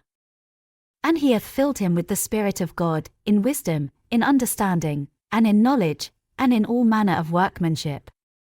And to devise curious works, to work in gold, and in silver, and in brass. And in the cutting of stones, to set them, and in carving of wood, to make any manner of cunning work. And he hath put in his heart that he may teach, both he, and Aholiab, the son of Ahisamach, of the tribe of Dan. Them hath he filled with wisdom of heart, to work all manner of work, of the engraver, and of the cunning workman, and of the embroiderer, in blue, and in purple, in scarlet, and in fine linen, and of the weaver, even of them that do any work, and of those that devise cunning work. Then wrought Bezaleel and Aholiab, and every wise-hearted man, in whom the Lord put wisdom and understanding to know how to work all manner of work for the service of the sanctuary, according to all that the Lord had commanded. And Moses called Bezaleel and Aholiab, and every wise-hearted man, in whose heart the Lord had put wisdom, even every one whose heart stirred him up to come unto the work to do it. And they received of Moses all the offering, which the children of Israel had brought for the work of the service of the sanctuary, to make it withal. And they brought yet unto him free offerings every morning. And all the wise men, that wrought all the work of the sanctuary, came every man from his work which they made. And they spake unto Moses, saying, The people bring much more than enough for the service of the work, which the Lord commanded to make. And Moses gave commandment, and they caused it to be proclaimed throughout the camp, saying, Let neither man nor woman make any more work for the offering of the sanctuary. So the people were restrained from bringing. For the stuff they had was sufficient for all the work to make it, and too much. And every wise-hearted man among them that wrought the work of the tabernacle made 10 curtains of fine twined linen, and blue, and purple, and scarlet, with cherubims of cunning work made he them.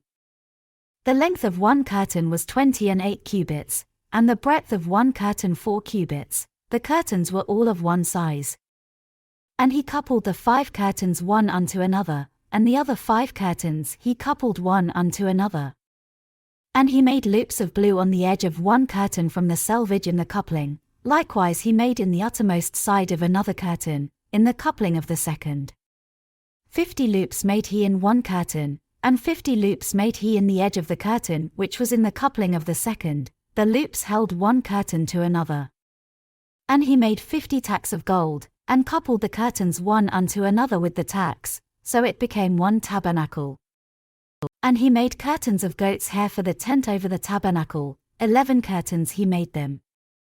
The length of one curtain was 30 cubits, and 4 cubits was the breadth of one curtain, the 11 curtains were of one size.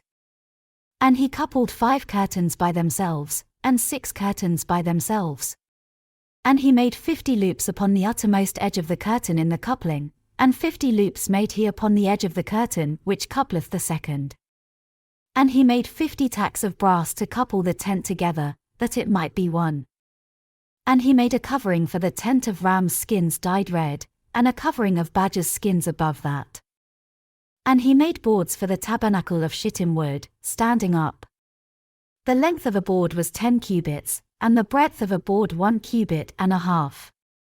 One board had 2 tenons, equally distant one from another, thus did he make for all the boards of the tabernacle. And he made boards for the tabernacle, 20 boards for the south side southward. And 40 sockets of silver he made under the 20 boards, 2 sockets under one board for his 2 tenons, and 2 sockets under another board for his 2 tenons. And for the other side of the tabernacle, which is toward the north corner, he made 20 boards. And there 40 sockets of silver, 2 sockets under one board, and 2 sockets under another board. And for the sides of the tabernacle westward he made 6 boards. And 2 boards made he for the corners of the tabernacle in the 2 sides. And they were coupled beneath, and coupled together at the head thereof, to one ring, thus he did to both of them in both the corners. And there were 8 boards, and their sockets were 16 sockets of silver, under every board 2 sockets.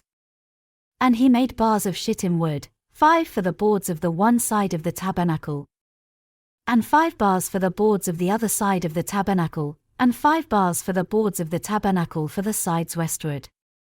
And he made the middle bar to shoot through the boards from the one end to the other. And he overlaid the boards with gold, and made their rings of gold to be places for the bars, and overlaid the bars with gold. And he made a veil of blue, and purple, and scarlet, and fine twined linen, with cherubims made he it of cunning work. And he made thereunto 4 pillars of shittim wood, and overlaid them with gold, their hooks were of gold, and he cast for them 4 sockets of silver. And he made an hanging for the tabernacle door of blue, and purple, and scarlet, and fine twined linen, of needlework. And the 5 pillars of it with their hooks, and he overlaid their chapiters and their fillets with gold, but their 5 sockets were of brass. And Bezaleel made the ark of shittim wood, 2 cubits and a half was the length of it, and a cubit and a half the breadth of it, and a cubit and a half the height of it. And he overlaid it with pure gold within and without, and made a crown of gold to it round about. And he cast for it 4 rings of gold, to be set by the 4 corners of it, even 2 rings upon the one side of it, and 2 rings upon the other side of it. And he made staves of shittim wood, and overlaid them with gold. And he put the staves into the rings by the sides of the ark, to bear the ark. And he made the mercy seat of pure gold, 2 cubits and a half was the length thereof, and 1 cubit and a half the breadth thereof. And he made 2 cherubims of gold, beaten out of one piece made he them, on the 2 ends of the mercy seat. 1 cherub on the end on this side, and another cherub on the other end on that side, out of the mercy seat made he the cherubims on the 2 ends thereof. And the cherubims spread out their wings on high, and covered with their wings over the mercy seat, with their faces one to another, even to the mercy seat ward were the faces of the cherubims. And he made the table of shittim wood, 2 cubits was the length thereof, and a cubit the breadth thereof, and a cubit and a half the height thereof. And he overlaid it with pure gold, and made thereunto a crown of gold round about. Also he made thereunto a border of an handbreadth round about, and made a crown of gold for the border thereof round about. And he cast for it 4 rings of gold, and put the rings upon the 4 corners that were in the 4 feet thereof. Over against the border were the rings, the places for the staves to bear the table. And he made the staves of shittim wood, and overlaid them with gold, to bear the table. And he made the vessels which were upon the table, his dishes, and his spoons, and his bowls, and his covers to cover withal, of pure gold.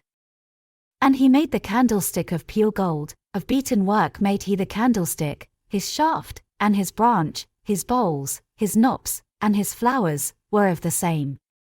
And 6 branches going out of the sides thereof, 3 branches of the candlestick out of the one side thereof, and 3 branches of the candlestick out of the other side thereof. 3 bowls made after the fashion of almonds in one branch, a knop and a flower, and 3 bowls made like almonds in another branch, a knop and a flower, so throughout the 6 branches going out of the candlestick. And in the candlestick were 4 bowls made like almonds, his knops, and his flowers. And a knop under 2 branches of the same, and a knop under 2 branches of the same, and a knop under 2 branches of the same, according to the 6 branches going out of it. Their knops and their branches were of the same, all of it was one beaten work of pure gold. And he made his 7 lamps, and his snuffers, and his snuff dishes, of pure gold. Of a talent of pure gold made he it, and all the vessels thereof. And he made the incense altar of shittim wood, the length of it was a cubit, and the breadth of it a cubit, it was foursquare, and 2 cubits was the height of it, the horns thereof were of the same. And he overlaid it with pure gold, both the top of it, and the sides thereof round about, and the horns of it, also he made unto it a crown of gold round about. And he made 2 rings of gold for it under the crown thereof, by the 2 corners of it, upon the 2 sides thereof, to be places for the staves to bear it withal. And he made the staves of shittim wood, and overlaid them with gold. And he made the holy anointing oil, and the pure incense of sweet spices, according to the work of the apothecary. And he made the altar of burnt offering of shittim wood, 5 cubits was the length thereof, and 5 cubits the breadth thereof, it was foursquare, and 3 cubits the height thereof.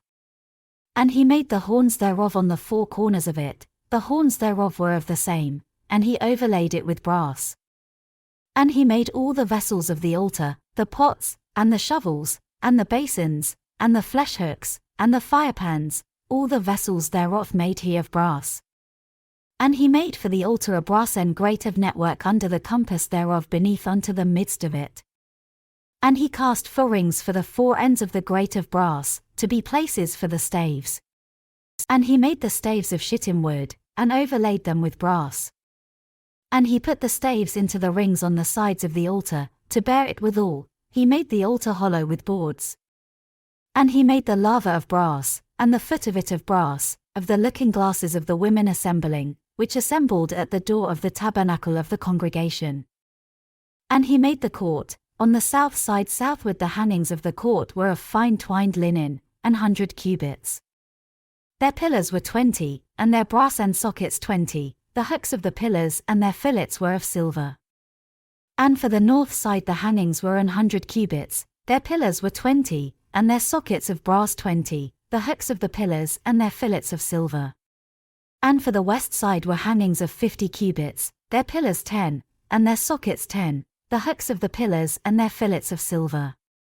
And for the east side eastward 50 cubits. The hangings of the one side of the gate were 15 cubits, their pillars 3, and their sockets 3. And for the other side of the court gate, on this hand and that hand, were hangings of 15 cubits, their pillars 3, and their sockets 3. All the hangings of the court round about were of fine twined linen. And the sockets for the pillars were of brass, the hooks of the pillars and their fillets of silver, and the overlaying of their chapiters of silver, and all the pillars of the court were filleted with silver. And the hanging for the gate of the court was needlework, of blue, and purple, and scarlet, and fine twined linen, and 20 cubits was the length, and the height in the breadth was 5 cubits, answerable to the hangings of the court. And their pillars were 4, and their sockets of brass 4, their hooks of silver, and the overlaying of their chapiters and their fillets of silver.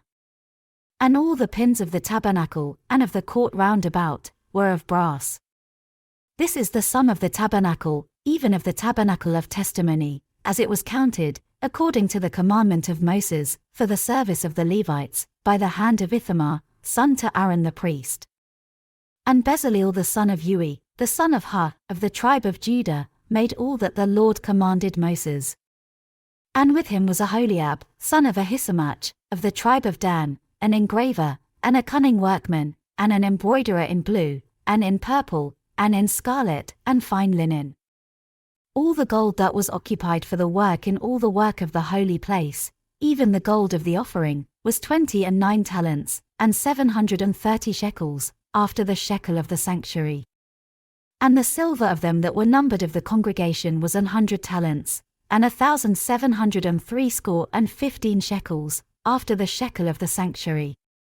A beaker for every man, that is, half a shekel, after the shekel of the sanctuary, for every one that went to be numbered, from 20 years old and upward, for 600,000 and 3,550 men. And of the 100 talents of silver were cast the sockets of the sanctuary, and the sockets of the veil, and 100 sockets of the 100 talents, a talent for a socket. And of the 1,775 shekels he made hooks for the pillars, and overlaid their chapiters, and filleted them. And the brass of the offering was 70 talents, and 2,400 shekels. And therewith he made the sockets to the door of the tabernacle of the congregation, and the brass end altar, and the brass end grate for it, and all the vessels of the altar. And the sockets of the court round about, and the sockets of the court gate, and all the pins of the tabernacle, and all the pins of the court round about. And of the blue, and purple, and scarlet, they made cloths of service, to do service in the holy place, and made the holy garments for Aaron, as the Lord commanded Moses. And he made the ephod of gold, blue, and purple, and scarlet, and fine twined linen. And they did beat the gold into thin plates, and cut it into wires, to work it in the blue, and in the purple, and in the scarlet, and in the fine linen, with cunning work. They made shoulder pieces for it, to couple it together, by the two edges was it coupled together. And the curious girdle of his ephod, that was upon it, was of the same, according to the work thereof, of gold, blue, and purple, and scarlet, and fine twined linen, as the Lord commanded Moses. And they wrought onyx stones enclosed in ouches of gold, graven, as signets are graven, with the names of the children of Israel. And he put them on the shoulders of the ephod, that they should be stones for a memorial to the children of Israel, as the Lord commanded Moses.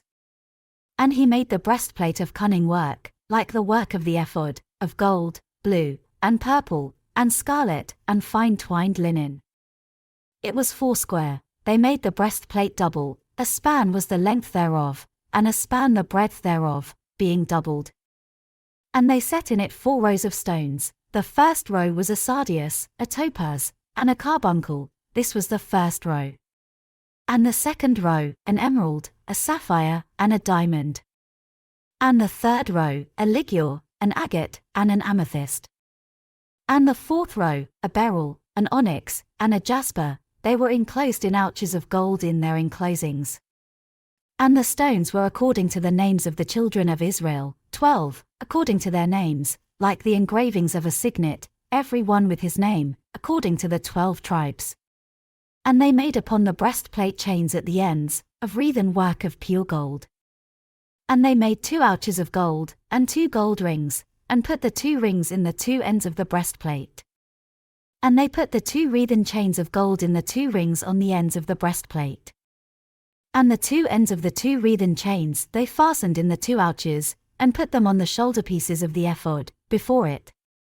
And they made 2 rings of gold, and put them on the 2 ends of the breastplate, upon the border of it, which was on the side of the ephod inward. And they made 2 other golden rings, and put them on the 2 sides of the ephod underneath, toward the forepart of it, over against the other coupling thereof, above the curious girdle of the ephod. And they did bind the breastplate by his rings unto the rings of the ephod with a lace of blue, that it might be above the curious girdle of the ephod, and that the breastplate might not be loosed from the ephod, as the Lord commanded Moses. And he made the robe of the ephod of woven work, all of blue. And there was an hole in the midst of the robe, as the hole of an habergeon, with a band round about the hole, that it should not rend. And they made upon the hems of the robe pomegranates of blue, and purple, and scarlet, and twined linen. And they made bells of pure gold, and put the bells between the pomegranates upon the hem of the robe, round about between the pomegranates. A bell and a pomegranate, a bell and a pomegranate, round about the hem of the robe to minister in, as the Lord commanded Moses. And they made coats of fine linen of woven work for Aaron, and for his sons. And a mitre of fine linen, and goodly bonnets of fine linen, and linen breeches of fine twined linen. And a girdle of fine twined linen, and blue, and purple, and scarlet, of needlework, as the Lord commanded Moses. And they made the plate of the holy crown of pure gold, and wrote upon it a writing, like to the engravings of a signet, Holiness to the Lord. And they tied unto it a lace of blue, to fasten it on high upon the mitre, as the Lord commanded Moses. Thus was all the work of the tabernacle of the tent of the congregation finished, and the children of Israel did according to all that the Lord commanded Moses, so did they. And they brought the tabernacle unto Moses, the tent, and all his furniture, his tacks, his boards, his bars, and his pillars, and his sockets. And the covering of rams' skins dyed red, and the covering of badgers' skins, and the veil of the covering. The ark of the testimony, and the staves thereof, and the mercy seat. The table, and all the vessels thereof, and the showbread. The pure candlestick, with the lamps thereof, even with the lamps to be set in order, and all the vessels thereof, and the oil for light. And the golden altar, and the anointing oil, and the sweet incense, and the hanging for the tabernacle door. The brassen altar, and his grate of brass, his staves, and all his vessels, the laver and his foot.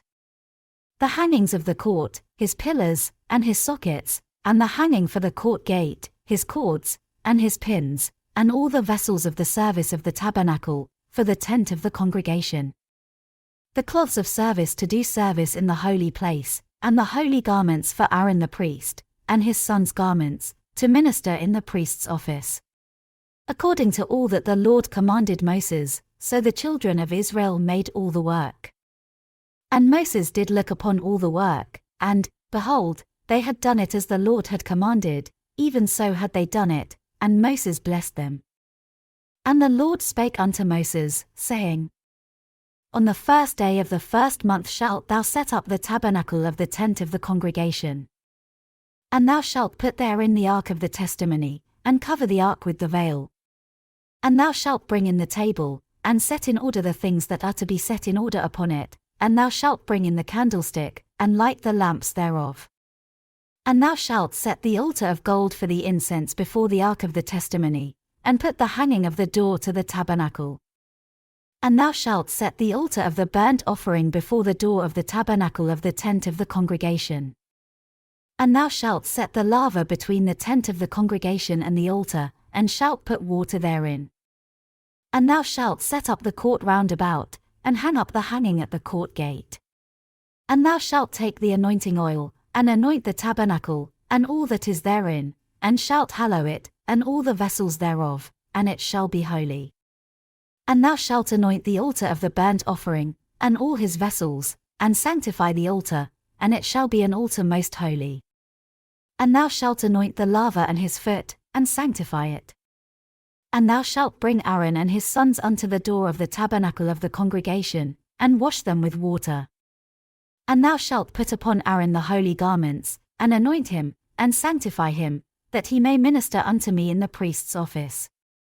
And thou shalt bring his sons, and clothe them with coats.